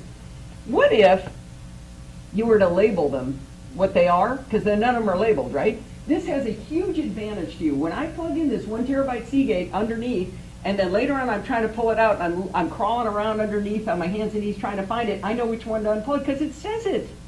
Now, Chuck Joyner said that I was really fancy with my little label maker and all, so he favors a silver Sharpie, which can also work. Some people say these labels peel off when they get hot. I haven't had that problem, but maybe you just like to, I'm just too anal to do it in scribble, so I've got to write it in a nice little label because I'm just like that. But this has saved Steve and me so much time. We just love that we've labeled these, because how many times have you been under the desk trying to figure out which one to unplug? Drives you out of your mind, right? So as soon as we buy something, we label both of them, and it makes us so happy. This would have saved Steve and Allison and Dorothy a whole lot of time. Wouldn't have helped Alice at all. Now this one's only for you. Now everybody in here obviously has the same problem, but I did something that I'm just so proud of. You know, you got that box full of cables, right? And you need a micro USB cable. It takes you half an hour. You got to dig through all of them.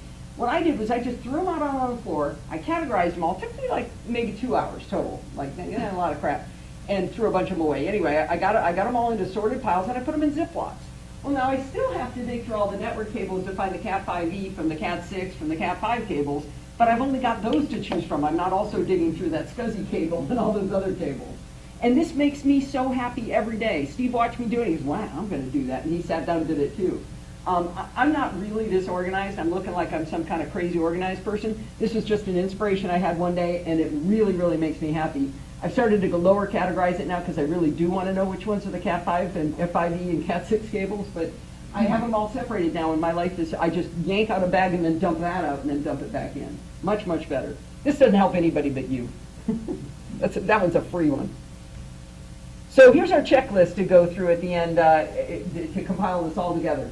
The most important thing is, or not most, these are not necessarily the order of importance, but remembering what credit cards are tied to what services. What credit card is tied to your Dropbox account where you care about those files? What credit card is attached to Shutterfly or Flickr for your photos? What credit card is tied to the fact that your ISP is going to continue and so that they don't shut that off? Tell them to keep your email account open for a year. Just keep it open for a year because you never know what's going to come in on there. I mean, when you go home, think about it as you look through your email, how many things are coming in there now that are really, really important to you and would you need to keep going, or someone would need to keep going. If you do two-factor authentication and it's only your phone number, tell them not to shut your phone off for a year or till they're sure that they've got everything done. I mean, that's a really important one. If you care, we talked about photos in the cloud, if you have any kind of cloud storage, and tell them if somebody else is depending on that cloud storage. If you're doing the the shared backups. Oh yeah, CrashPlan also does that too. For free, you can back up to a hard drive at somebody else's house, and they can back up to your house. That doesn't cost any money to do that. Kind of a nice way where you don't have any more fees. But you want to let people know that that was happening. And tell them about the websites you own. Oh, those poor people. I still feel bad for them. And if you care about your backups continuing to run, tell them to keep paying those bills. Set up the Google Account Manager. It takes like 2 minutes to set that thing up. And if you're using Google services, I highly recommend that. Get a password manager and tell someone else what your single password is. Find one person you trust on this planet. Make sure somebody knows who that is. Again, sort your cables. It's so fun. It's just real happy making in the end. It's a pain to do, but once you're done, it's happy forever. I probably saved 20 hours for the 2 hours I spent putting that together. And get yourself a label maker. If you're fancy like Chuck, you can use the silver Sharpie and label those power supplies. And be sure to label your boxes crap and not crap. Like I said, at the end I'm going to give you a URL where you can get to all this. This is the links to everything that I talked about online earlier in the conversation. And here's the only thing you actually have to write down. Slideshare.net. If you go to /NoSilicast, that's where these charts are, and you can go back and look at them. The lecture is actually also available online on our YouTube channel. I guess I should put that up there too.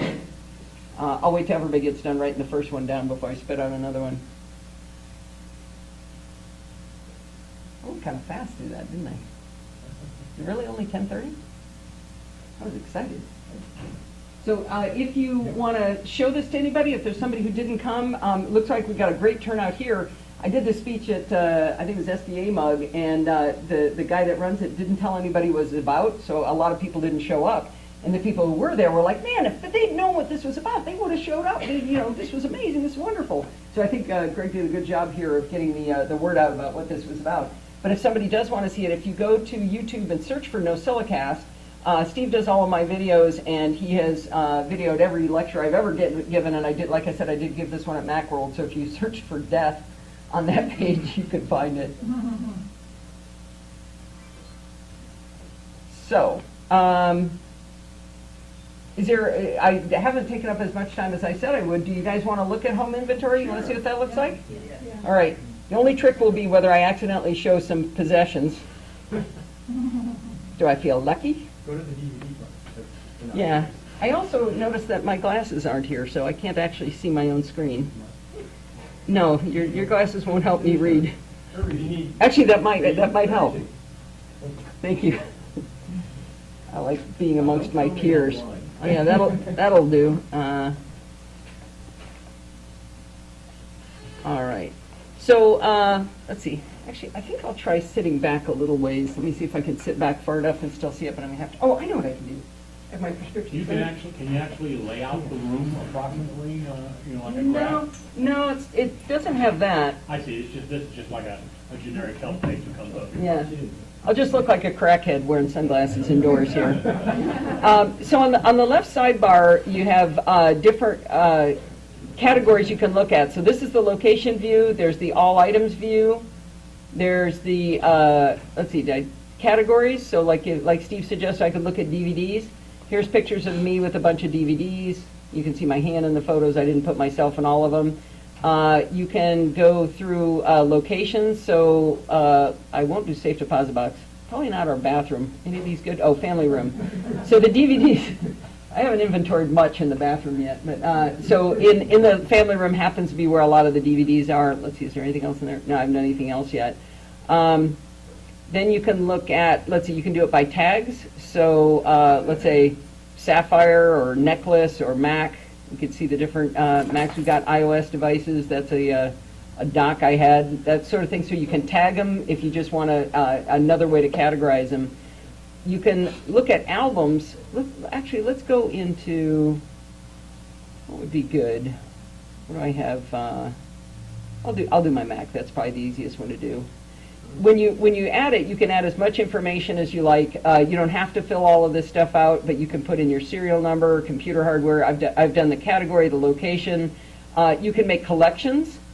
So, for example, I have DVDs as a category, but I have Star Trek as a collection because that's something I would care about. Saying, okay, where's all my Star Trek DVDs?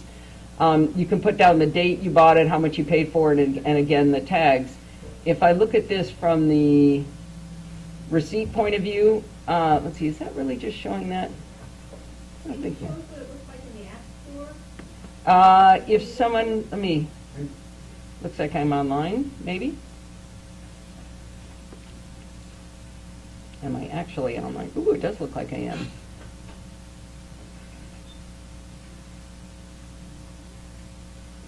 So it's that little, that's what it looks like there. Does that help? Mine just shows for iPhone and iPad. Are you on your iPhone looking it up? No, mine not. So there is are you in iTunes looking at it? Yeah. Yeah, open the App Store. Ah. Because you're in here in the iTunes Store. Look up You don't home. see iOS in here. Yeah. Yeah, so yeah, iTunes is only going to be the App Store, but this companion app is actually helpful too. What's that? The iOS app. The iOS app, right. It's just called the App Store when it's for iOS. Yeah, versus the Mac. Yeah, so you're probably seeing this mobile backup. And so there's two apps. There's Photo Remote, which allows me to take pictures of stuff, and then the mobile backup, I can actually back it up to my phone, so I can look on my phone at my entire inventory. So that's kind of cool. I got an idea. Let's do this. Let's pretend we're doing a new inventory. So you scan the receipts in, Yeah, and then you can pull them, so you can add anything you want. So let's just pretend we're doing one right here. So I can let's see. I got to make sure my phone ends up on this. It has to be on the same Wi-Fi network. So my phone has never been on this network before. So do the CRTG guest and training is the fastest. Lowercase. Yeah. It's up there behind you, and that's right. Okay, if I can't spell it, huh? Joining. Incorrect password. Oh, I did CTRG corporate. CTRG guest, there we are. And it's all that more interesting since I have sunglasses on. Where are my glasses? I need to add that to my camera. There's one advantage of an iPhone 6 Plus, the bigger screen on mobile will help a little bit. There we go, I think I got it now. Okay, so now, oh, you know what though? This will take an extra couple of seconds because I just redid this phone, and I don't know if I put home inventory on it. Inventory, let's see, photo remote. Oh, I did put it on, okay. So, So the OS 10 app is about $20. Yeah. And what do they charge for the free phone? for the companion apps, yeah.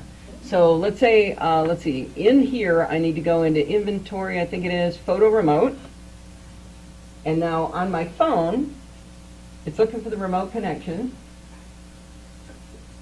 With any luck, it should find it.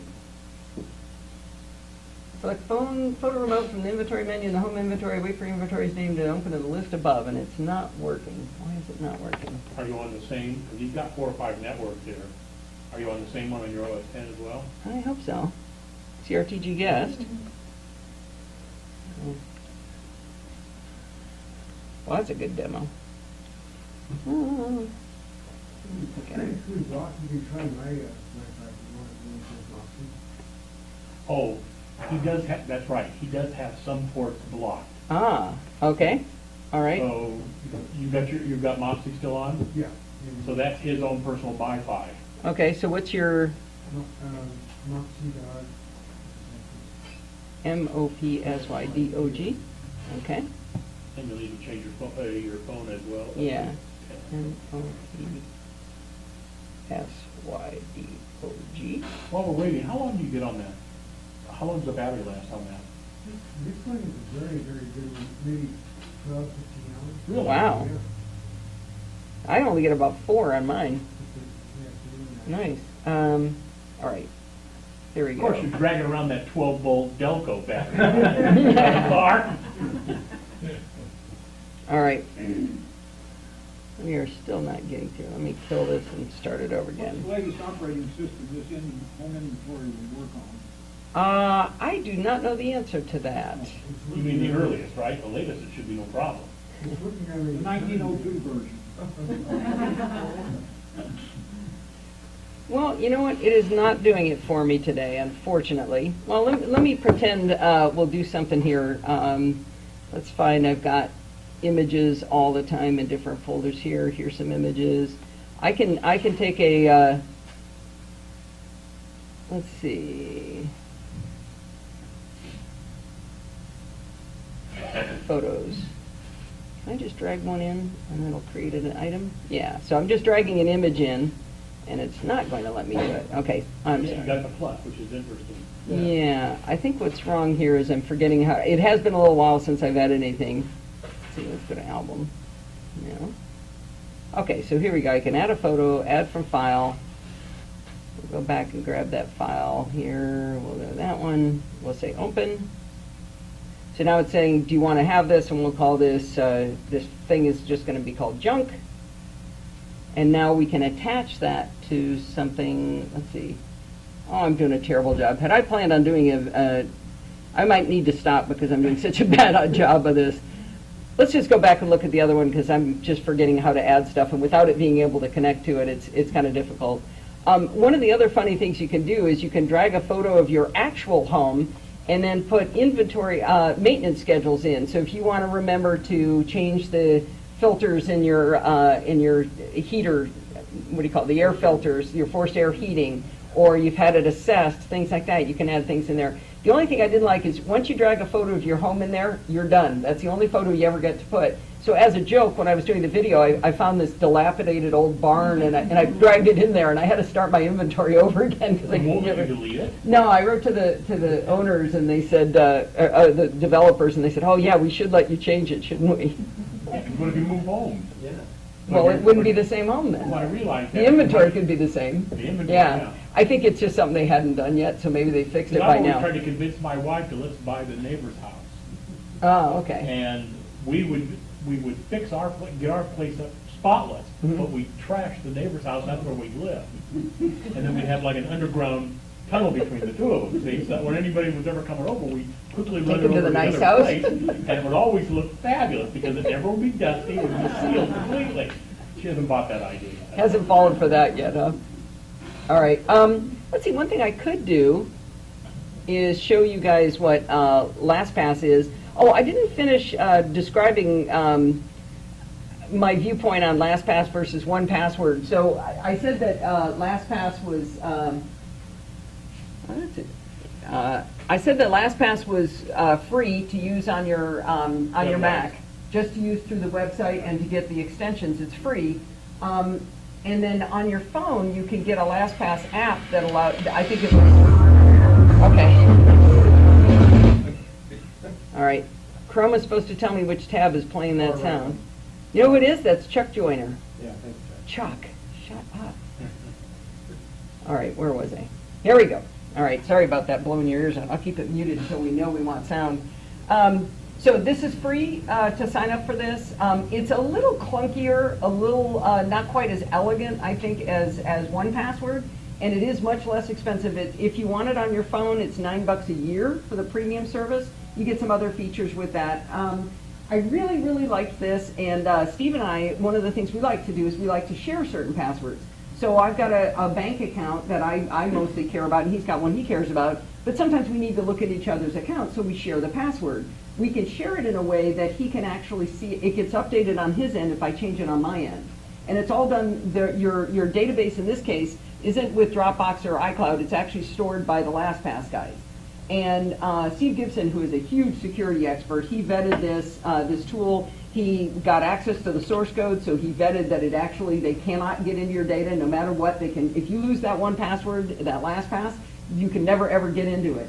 So I really, really liked that. My problem was it stopped logging me out when I was idle. So you're supposed to be able to tell it that you want to be logged out, say, after 15 minutes.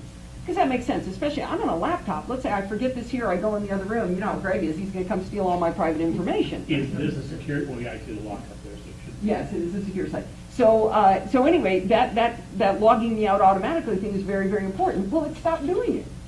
It just left me logged in for days at a time. And so I wrote to them, and they gave me some ideas, and we did mess it around, and it fixed it for 2 weeks, and then it started happening again.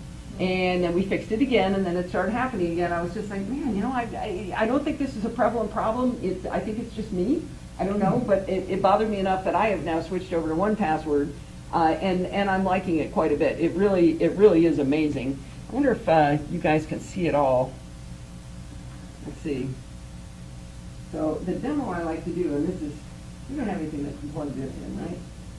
Probably not. Do what? Into the display. Oh, I know what I could do. Hang on, I might actually be able to show this on screen. What's that? Yes, I have an app for that. Remember, it won't work if it's gonna do it wireless, if he's blocking those ports.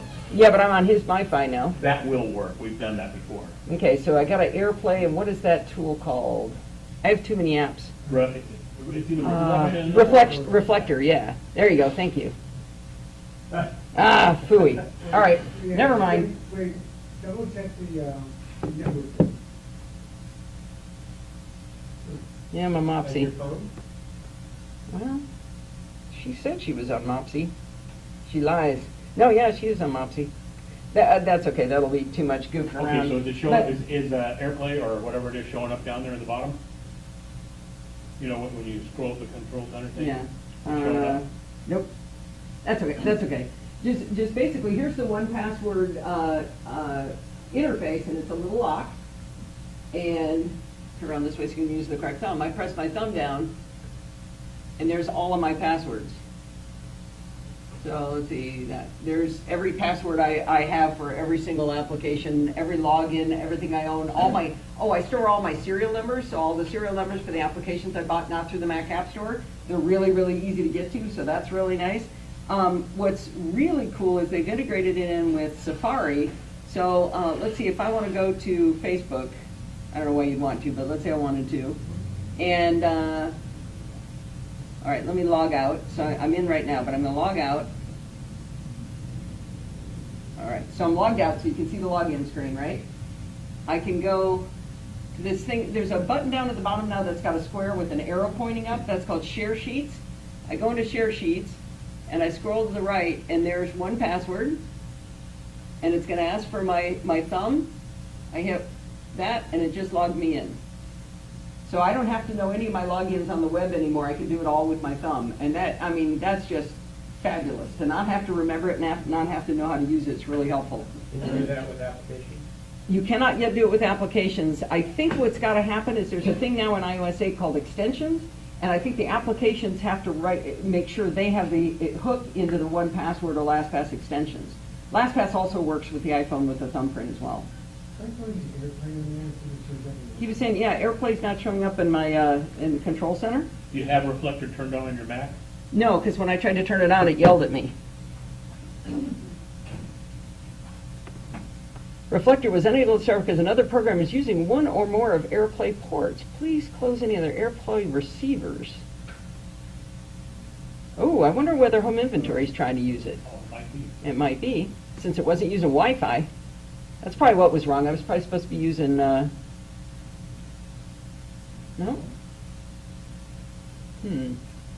I don't have much open. Text Expander's not using it. I don't know. Anyway, so with 1Password, I just hit this and I can type in my password there, and it autofills all of my passwords. I can select them one at a time and just jump in, and I can't tell you how much easier it is. I think it's one of those things we avoid. Remember when we used to not back up because it was too hard? It's just like, oh, I know I should, but it's really hard. Don't make me. This is a lifesaver. But then it got easy when you found out you could plug it in and it would go, can I do Time Machine? You say yes and you're done, and we all started doing it. This is just like that. It sounds really hard, but it's actually easier. Yeah.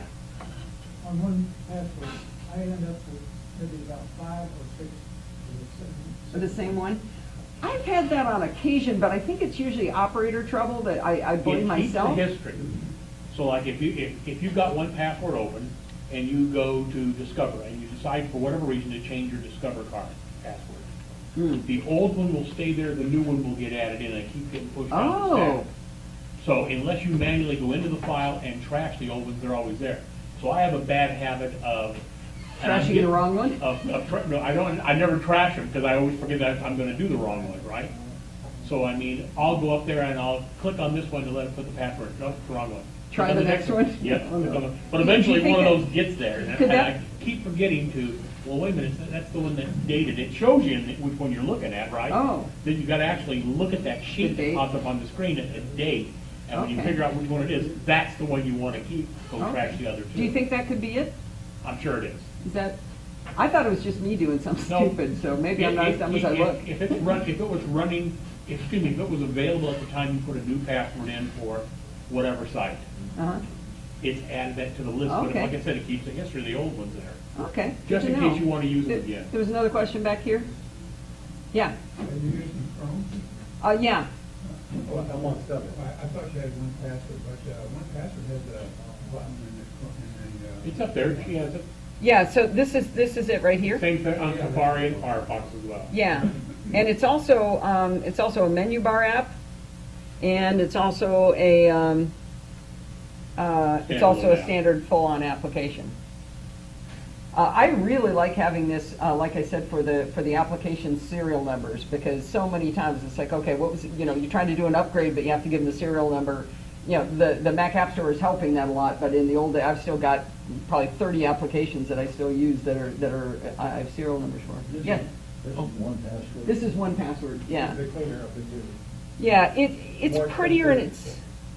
it's more polished, but it is expensive, like he said. I think is it? It's either $40 or $50 unless you buy it in a bundle.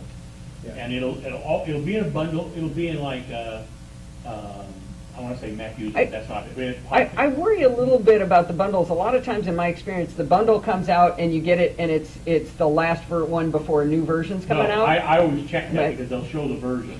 Right, but I mean, they're coming out with it right before they have a new I version understand coming out, that. but you might get an upgrade price there. So let's see what it costs now.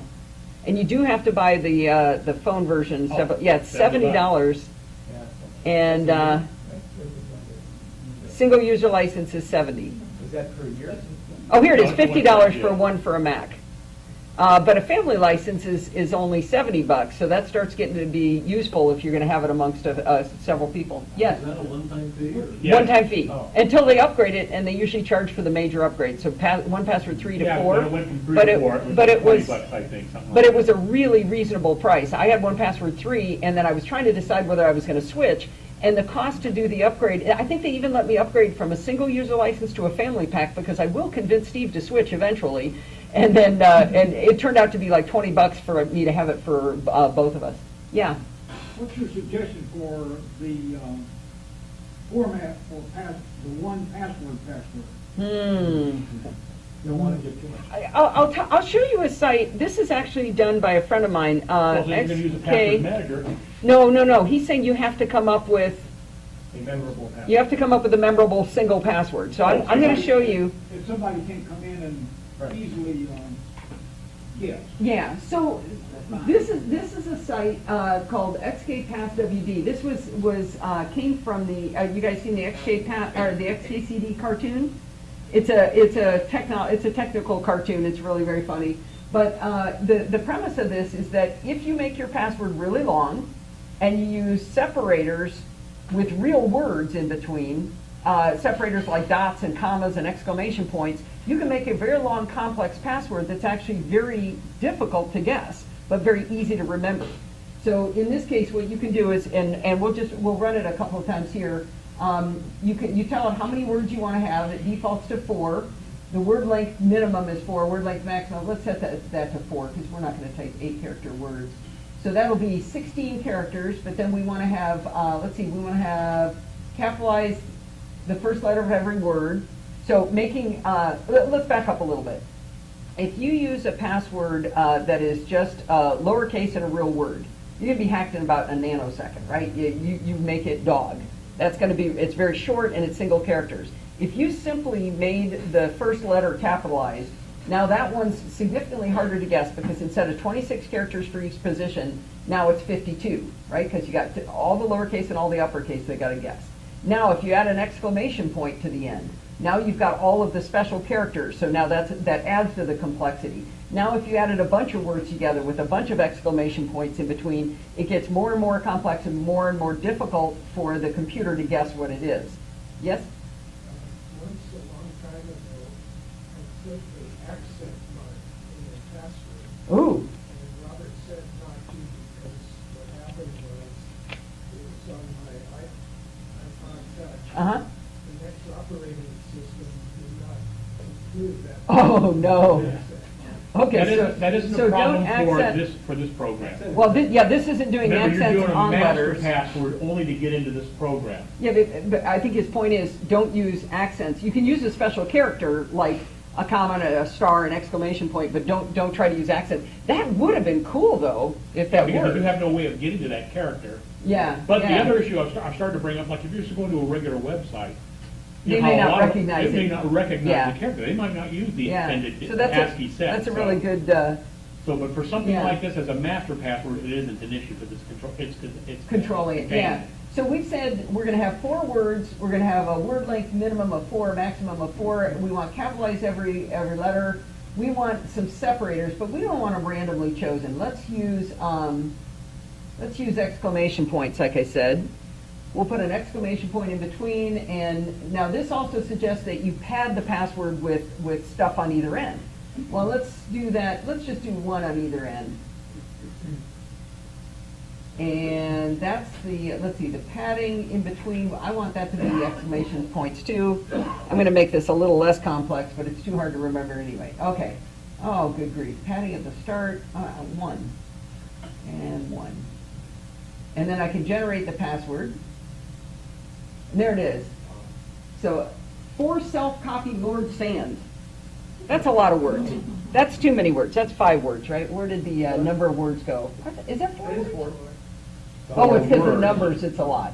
But now, well, self-copy Lord Sand doesn't really ring a bell. Let me just keep running this until I get one. A lot of times I wait until I see one that makes me laugh, right? Home wash passed wide, maybe not. Lost ever show ride. That one seems easier to me. So I just run through this until I find one that just kind of, it's something about it makes it stick in my brain, and then I'll take one of those, and that'll be my consistent password.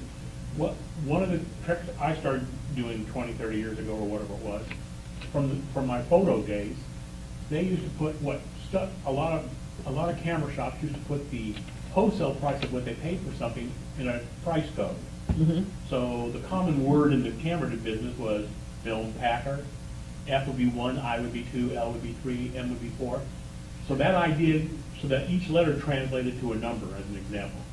But a better idea. But a that I lot of saw- numbers is not hard to guess. No, but for a computer. It's hard for a right. human, but not for a But computer. an easier one that I ran across was somebody came up with a favorite saying, like the quick brown fox jumped over the lazy foot, and they would translate the first letter. Yeah, to a I number. hate that one. A lot of people say to do that, to say the quick brown fox. Well, what That's are not the only chances- part. You still I put some know. extra characters in there. Right, but that's really hard to do. I'm going to sit down going, the T, quick Q. I can remember lazy fox brown No, I horse agree. much quicker. I can type that faster than I have Except to when sit you worked there. at a company for 3 or 4 And- years and you memorized that so deep that you Yeah, never had to. but a lot of times those end up being phrases that other people also know. A lot of people, and they've done it like, okay, put the first 8 presidents' first capital letters. Oh my God, that's going to take me forever. And that's actually not very random because they're just letters. You want letters and numbers and special characters. And if you use a tool like this to find it, it's really, really easy. Yeah. Somebody suggested something like that, and they suggested it in a way that seemed to connect with me, is your favorite restaurant or something, and I have in my mind, my favorite restaurant is, and I'll just say McDonald's. Uh-huh. So it's MFRIM. Right? My favorite restaurant is, so it's the first letter, and so whatever phrase, any phrase you could think of, But- is a favorite phrase But that's those unique to you. But that is actually, would be a very bad password. And I'll show you a site that can show you whether your password's any, I wouldn't type your real password in, but use something like it. Right. If you type in password haystacks, this is Steve Gibson, the guy I mentioned earlier, who does grc.com. He's a security specialist. How big is your haystack? So let's do that one we just said. So my favorite restaurant is McDonald's. That would be guessed in an online attack scenario in 3.43 hours. If Now, replace one of those with a capital. Right. That's exactly what I'm going to do. Yeah, that's what I'm actually going to do. So let's add an exclamation point. That just went to 1.36 years. If I add 3 How about you dots, change the now I it's, to a 1? well, unfortunately, that's the kind of thing I used to always do, but that's a well-known thing to do. That they know we change I's into 1s. They know that we change E's into 3s. They know that we change O's into 0s. They know that. They actually program those kinds of things in. So if you did something like, well, let's go, Take the other password. yeah, let's take that password. Whoops, probably not all the way to there. Let's take that password and we'll drop it in here. And all of a sudden, it's 8.91 trillion Slow down a little centuries. bit. Slow them down a little bit. And now that's online. Offline is still 89 trillion centuries. And that, you can make this easier than that. Let's get rid of the 4 and the number on either end. And I mean, that got rid of some chaos there. You're still at 100,000 trillion centuries. I think you're probably good. And remember, one of the things on passwords is, remember the old analogy about two guys being chased by a tiger, and one guy stops to put on tennis shoes, and the other guy says, well, you're not going to outrun the tiger. He says, I don't have to. I only have to outrun you. Well, that's the thing with passwords. As long as you just need to be ahead of the other guy. It's never going to be perfect. It could be randomly created and then just guessed. It could happen. Statistically, it could happen, but it's not very likely. Yeah. What was this site? The way I find it every time is I search for password haystacks. I don't know. Password haystacks. I'm finding the needle. Yes, finding the needle in the haystack. You want to be the needle in the haystack, and that's why he called it that. And don't type your real password in here. I trust the guy, but I still wouldn't type. But This guy but makes one of type the in- best disk repair utilities that ever Yeah, existed. let me finish my sentence about this though. So, but what you can do is type in forms that are similar. Like if your password has upper and lowercase and numbers and special characters, type in something like that and see how well you're doing. One of the things he preached with this was padding is what really makes it harder. So you know how in the movies they show the hacker trying to get in. He goes, okay, I got the first letter. Okay, I got the second letter. I got the third letter. Well, that's not how it works at all. They have to guess all of the letters. Because what they're doing is they're typing something in and trying to see if the hash that's created, the mixed up version of it, matches the hash that they've stolen from bankofamerica.com. That only works for They're dial just trying to. combinations. That's done, only works for Yeah, dial dial combinations. combinations, right. And the But hash can but only be created with all the characters yeah, at one time. exactly. The hash can only be created with all of the characters. So if you've got a 26-character password and he's got an 8-character password, they're going to guess yours later. So you just got the tennis shoes on and outran the other guy. That's what you're really looking for. So padding with special characters, especially upper and lowercase letters and numbers, but make it something you can remember. But if you use Bart's tool, this FKPass WD, you can really generate something that's actually memorable, but it's not something a human would think of, right? You wouldn't have put those words together naturally. What's that? Or a dictionary. Or a dictionary, yeah. Anything with the, yeah. Sorry? Yeah. Okay, how does 1Pass work? Did you go to a website that you've got your password is only good for 6 months, and then after that they require you to come up with a new one? Okay, the question was, how does the password manager work if you got to get a new password every 6 months, let's say? So you go to the site, you go to log in, you tell 1Password or LastPass, fill in the password for me. The site's going to come back and say, hey, it's time for a new password. You get a new password, and then when you enter it, LastPass and 1Password will say, hey, you changed passwords. Would you like me to save that for you? And it automatically does it. Both tools, by the way, will generate random passwords. They are ugly. They're just nasty things you could never remember, but I have a whole lot of those because I don't care. I don't need to know. I'm never going to need to type those.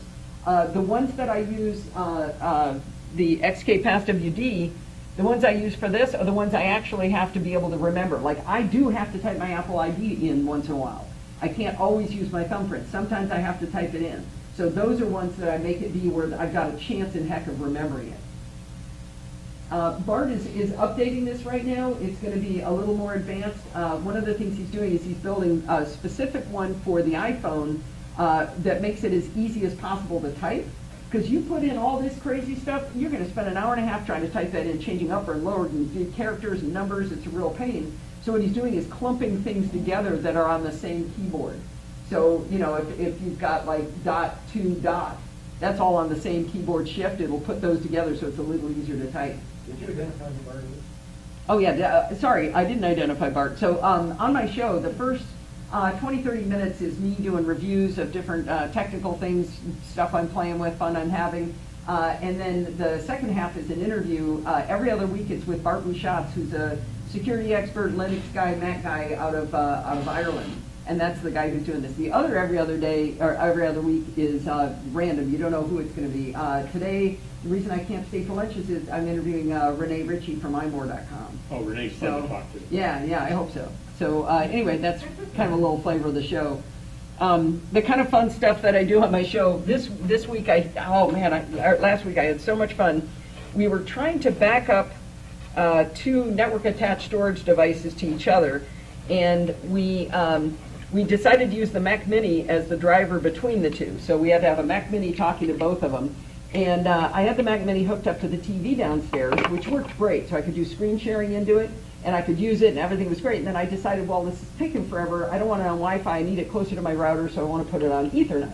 Again, why I needed to know where my Cat 6 cables were. I wanted to go as fast as possible. So I moved it up to my office, but now it doesn't have the TV hooked up to it. So I go to screen share, and the mouse is moving like molasses. It's just like, so I'm trying to use it, and the screen resolution is like this big on screen. I can't see what I'm doing. What happened? All I did was move it from downstairs to upstairs. Turns out, on a Mac Mini, if you don't plug in a monitor, it figures, why do I need to load the graphics drivers? You don't have a monitor. So there's no graphics driver on it. Well, it turns out you can trick the Mac as soon as you plug the Mini cable into it. no, it's not just plugging the cable into it. If you plug in a Thunderbolt to VGA connector, and you put a resistor across pins 1 and 6, It fakes it out. it fakes it out into thinking that it's got a monitor. Did you find that online? Yeah, I found a guy online who posted about that. But then that was fun, so I had to find a resistor, right? Steve claims to be an electrical engineer, but he doesn't have any resistors, so I don't know if that's really true. But my buddy Ron has resistors. He's a crazy electronics guy. His house smells like Radio Shack. So I went over to his house. I broke into his house because he was in Florida. I did ask his permission first. And I broke into his garage. Oh yeah, I did have a key. In a weak moment, he had forgotten that we had a key to his house. But anyway, so I broke in his house, and he said, well, you're going to need to bring a multimeter with you to dig through all the resistors to find ones of appropriate value. I needed around 100 ohms. And I said, no, I'm not going to need that. You got a little resistor app on there with a color code? There's an app called Resistor Vision. Stop stealing my punch line. Ask Steve how much I like that. Yeah, she loves that. Yeah, that's one of my favorite. Okay, I can't see my own phone. Where is it? Well, I can't read my phone. That's resistor. Oh, there it is. Wait, what? I don't understand the iPhone anymore. If I was good at this stuff. I'm serious, Resistor Vision's not coming out. Anyway, it's an app called, it's been on, I might not, I reset this phone, that's right, it's probably not on here. Anyway, I put Resistor Vision on here. You hold the camera up to the stripes on the resistor, and it reads the values out loud to you. So I was able to do that. Remember BP, RO, No, I'm a mechanical engineer. I didn't learn all that silly stuff. But we did have one more fun story while we're there. So my friend Ron has a Tesla. So the Tesla was in the garage, and he says, hey, Allison, I want to try something. And he honked the horn on the car. He's in Florida. Now, he didn't realize I was sitting like this to the car when he did it. That knocked me over. But then he says, let me try something else. And he opened the door. He unlocked the doors. When you unlock a Tesla, the handles slide out. And I said, hey, can you start? Right, they retract into the body, don't they? The car? Yeah, but they were coming out because he was unlocking it. And I said, hey, can you start it? He goes, yeah, I'm not that stupid. Dang it, it was that close. Yes? Is there a downside anywhere if one of these companies went belly up? So I would think if one went belly up, you'd probably be worse off with 1Password because you're dependent on, well, no. You'd be in trouble in both cases because LastPass, your passwords are online at their site, and 1Password, you're counting on the application continuing to run. But You isn't there a can, local copy? yeah, you can export to a database. You can do an export of all of your data. In fact, that's how I switched from LastPass over to 1Pass. Was I exported my data and then used a tool I found online to suck it all back into 1Password. I thought though, even if you're offline, you can still get into LastPass. That's true. and You get do. into your vault. Yeah, he's right. Yeah, It's synchronized, but there's a it's copy local. that's Yeah, local. he's right. It would be local on your. It is still local on your Mac, But even if the belly up, server's not there. You still have your passwords now. Maintaining them in the future would be a problem. Yeah, but you can't export them. How could you export them though if their website were? If they went belly up like that, that might be problematic. Um, No wonder. Serious, I mean, Yeah, it can happen. Yeah, usually companies go to belly up a little slowly, right? I mean, they give you a little bit of advance warning that things are getting dodgy. we hope. Yeah, but it might be a reason to export the database once a month or something like that to make sure, but if you export it, you gotta make sure you export it into a secure disk image and store that in a safe deposit box and that kind of thing too. Yeah, you lost me at export, I'm not one of these. Oh, okay. Well, they have an export button and it's a text file, basically, with all the information. Yeah. On that, password haystack site that you showed. Uh-huh. I looked it up and I see that they have 3 different levels of, time to search. This online, offline, and massive. Which one of them is really practical to you? Because the difference between, on when I tried, the difference is between 1 week and 19 million centuries. Well, so an online attack scenario means that they have not stolen the database. They haven't got it and they brought it down to their server and start attacking it. So they can go a lot faster on the bottom two because they're both offline. That's where they can control it. They stole the database from Bank of America, they've got it on a server, and they're just gonna pound away at it. They can't do that as quickly if it's online, if they found a hole in, but they have to do it online on their server. So that's the difference. And then this is just the second and third ones here, offline fast and offline massive array. That's how big of a computer system do they have? Do they have, a bunch of, I don't know, crazy The movies? last one, like I say, was only 1 week compared with 19 million years. Wait, Or so centuries. you're saying massive cracking rate scenario was shorter than the one above? Yes.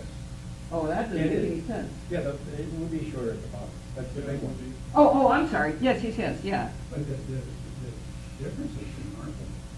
Huh. Not on that one. Can I ask you what you typed in, or is it something you don't want us to see? No, I just made it up. Oh, okay. I took, it was like X V dash, uppercase D, K, 15756. Wow. Interesting.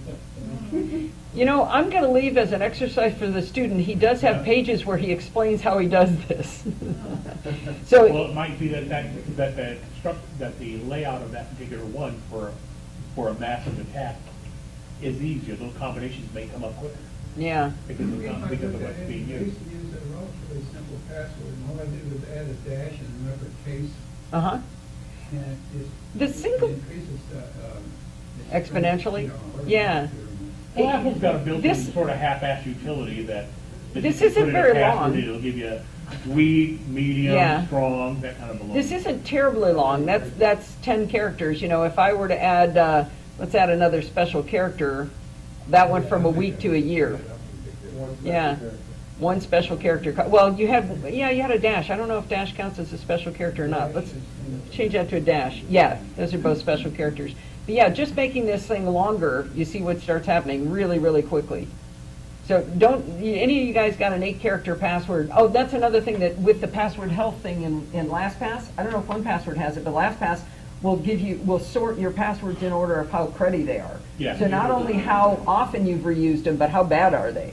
So what I did was I let it collect all my passwords over the course of a couple months. I just said, I'm just going to keep doing it the same way, but I'm just going to let it start collecting it for me. Then I went through and I looked at it and I said, okay, so I used that 8-character password that only had alphanumeric characters, no uppercase. I've used it 28 places. But I better take that down, better change that. So every night I'd sit down and I'd do 5, because it's a pain. You got to go find the site, you got to go log in, you got to change, you got to figure out how to change it and go get it fixed in LastPass. But I just set a goal of doing 5 a night, and then after a while, I think I got to 70% health and I got tired. Because sometimes it'll say you've used the same password twice, but it's like your Apple ID and your iTunes password. It says, well, those are the same. Well, yeah, they're supposed to be the same. You're just looking at it as 2 separate things. So, yeah. There's some sites you go to that you really don't care much about when they want you to create a password. Yeah. It's like, I mean, they were coming very good, but they want you to create a password, you go to the whole password. Oh, yeah. That's where I use the hardest ones, though. So if you want to really do that, you say, do it. No, you want to, and I'll tell you why. Because I went to Gawker Media. I wanted to write a comment. And, okay, come up with password. I used that little 8-digit one with a 1 number in it and the rest letters. Okay, fine, I left my comment. Then, after I started using 1Password, I went through and I said, okay, what are all the things I really cared about? And I changed all the things that were important. Well, one of the things that wasn't that important to me was my Skype username. Well, I don't care, because not that many people know me by it, and I've got a couple of different pseudonyms, I could just pick a new one. So I actively didn't change it. It was the same password as Gawker Media. Gawker Media got hacked. They tried those username and password combos everywhere. They found it in my Skype account, and what I forgot is I had turned on auto bill pay through PayPal. So I went to the gym, and I came back and I'd lost $200. The only luck is that I happened to go on a Skype right at that time. Had I not gone on, I could have lost a lot more money. And oddly, PayPal actually covered the cost. They paid me back for it because I got hacked. But that was really stupid, right? So if I had just had garbage difficult ones everywhere, and especially since you never have to type it because you're never going back there again, let it generate a crazy one for you. So like I said, 1Password and LastPass, you can just say, generate me something. 16 characters, throw a kitchen sink in the middle and a monkey. I don't care because I'm never going to have to type this. But the key here is different passwords. Different passwords everywhere. And because you're just, we're just not good at making those connections. I'll go here and then back here. Yeah. You just made me realize that what I've been using isn't really as good as I thought it was. Well, no, really. I worked on the fire department, so nobody knows the assignments I had while I was on the fire department. Yeah. So I use a version of identifying each of those locations and different ranks. Yeah. And I thought, wow, that's really good, but the computer doesn't care, it's just going for numbers. And It's hard for letters, humans, right? but not for computers, right? Yeah. Yeah, you managed to make one that socially would be harder for me to figure Yeah. out, but not for a computer. Yeah. Yeah. So I think I'm gonna go for 1Password. Yeah, I think it's worth the money. Yeah, over here and then over here. I got a little bit of moving. What's- What's the chance of 1Password getting corrupted and losing all of the passwords? Corrupt and losing all your passwords. Well, Define you- losing. yeah, define losing. You have a good backup, right? You're running backups? Yeah. But by losing it, you mean. By losing, you mean not being able to get access, you mean not being able to get access to it. If you said corrupted, you don't mean hacked, you mean corrupted? I'm not sure. Stolen or- What happened to 1Password, or you cannot, it doesn't move your password down. If it didn't know your passwords anymore. Well, for one thing, every time you log in, 1Password does a backup. Every time. So every time you log into your computer, if you've got that notification feature turned on, 1Password's made a backup right there of the database. Yeah, I think the probability is not zero, but what again we're working with is running ahead of the other guy with the lion chasing us, right? Is the chances of you screwing up your passwords is so much higher than them screwing them up that it's worth that risk. I don't think that would be terribly big. I mean, and you've got a copy of the database. You've got it locally. And that's getting backed up because that vault exists on your computer, encrypted on your computer. And because you're all running backups, right? Then that means that you've got a copy of it. 3 backups, good job. Yeah, somebody over here. Yeah. Couldn't you, Oh, no, he was next. copy all your passwords, print all your passwords, Uh-huh. and put it in a tin can and bury it in the backyard? Yeah, you could. Yeah, you could, and then you change it. God, how many times And do you want to then have to dig change- that dude up and Well, and then you change it? change it tomorrow. You change one of the passwords. You gotta go dig it up, put it back in there again, Why would I right? change one of the passwords tomorrow? Well, because you logged into a new site, or you've got one of these sites that requires you to change it every 6 months, or Forgot it. a site gets hacked, you need to go change your target password. Yeah, I forgot. Yeah, you forgot what the hole is. Under the dust on a tube before the top of your garage. There you go. You know, actually, that brings up another thing. Steve's dad is really, really good about running backups, and he's got little tiny amounts of data, so he backs up on a thumb drive, and incredibly small amount of data, but anyway, backs it up on a thumb drive, and then he keeps it in a fire safe. And I was giving this speech, and I was talking about passwords and that sort of thing, and somebody brought that up, or I brought that up, and somebody said, in fact, it was in this very room, the other user group, and the guy said, yeah, you know what temperature a fire safe is good for? It's to make sure paper doesn't catch on fire. Do you remember the book Fahrenheit 451? That was all about paper burns at 451 degrees. Well, at 400 degrees, that thumb drive's not going to do you any good. So he was storing it in the one place it probably wouldn't be safe in a fire. Well, anywhere in the house it wouldn't have been safe. But he thought he was being safe in fire, but it's not at all. It could get hundreds of degrees easily and melt. So, storing it online is scary, but again, it's what are the probability of these things going wrong problem? Yes? Well, speaking about online, all this tests and so on that you're doing, that's all online, is how secure are your passwords when you're running these tests? Well, that's why I said I wouldn't type my real password in here if you held a gun to my head. I trust Steve Gibson, but I don't trust anything for real. What you could do is put a form of it in. Let's say the password I want to use is 12 characters, and it's got numbers and letters and upper and lowercase, and they're in this kind of an order. I would create something similar and try it out. This is to help you get the concept of how these things So work. you don't use your real No, password? no, I That's don't. unencrypted when it goes to the site to figure out how complicated, that's an unencrypted version of your password. You Yeah, won't so know. this Yeah. is, Now- well, it is more over secure, but. Now, this one, it's creating a password, but Bart, well, I would trust him with my children. Bart doesn't know where I'm putting that password, right? It's not connected to anything. So it's generating it, I'm copying it, and I'm gonna use it somewhere, but it doesn't really know where I'm using it. Maybe you wanna look at this and you want to change it up a little bit after you do it, if you feel a little queasy. Yeah, You mentioned, you have a backup on your hard drive. You mean you actually back up one which one? One password. One password? it keeps and the then vault locally. It keeps the vault locally. Well, how secure, how do you get into that if you need it, and/or how secure is it? Because you know it's encrypted, and it's 256 PKI, what is Yeah, it? it is. Encryption, it's encrypted, and it's encrypted with that key that only you know. So let me turn Wi-Fi off, and now I'm gonna launch 1Password, and because I'm smarter than I look, I'm gonna unplug that, and I'm gonna type in my password here. Because I also noticed he's videotaping me. Wait, can I see any passwords on here, on screen here? What's that? And you slow that video down? What about that camera behind you? Yeah, really. I think you might see my frequent flyer miles. You can get some frequent flyer miles for me. But you can see I just got into that and I'm not on the internet. So that is locally stored, but it's encrypted with that password. And that's what you're saying, it's backed up every time you log in?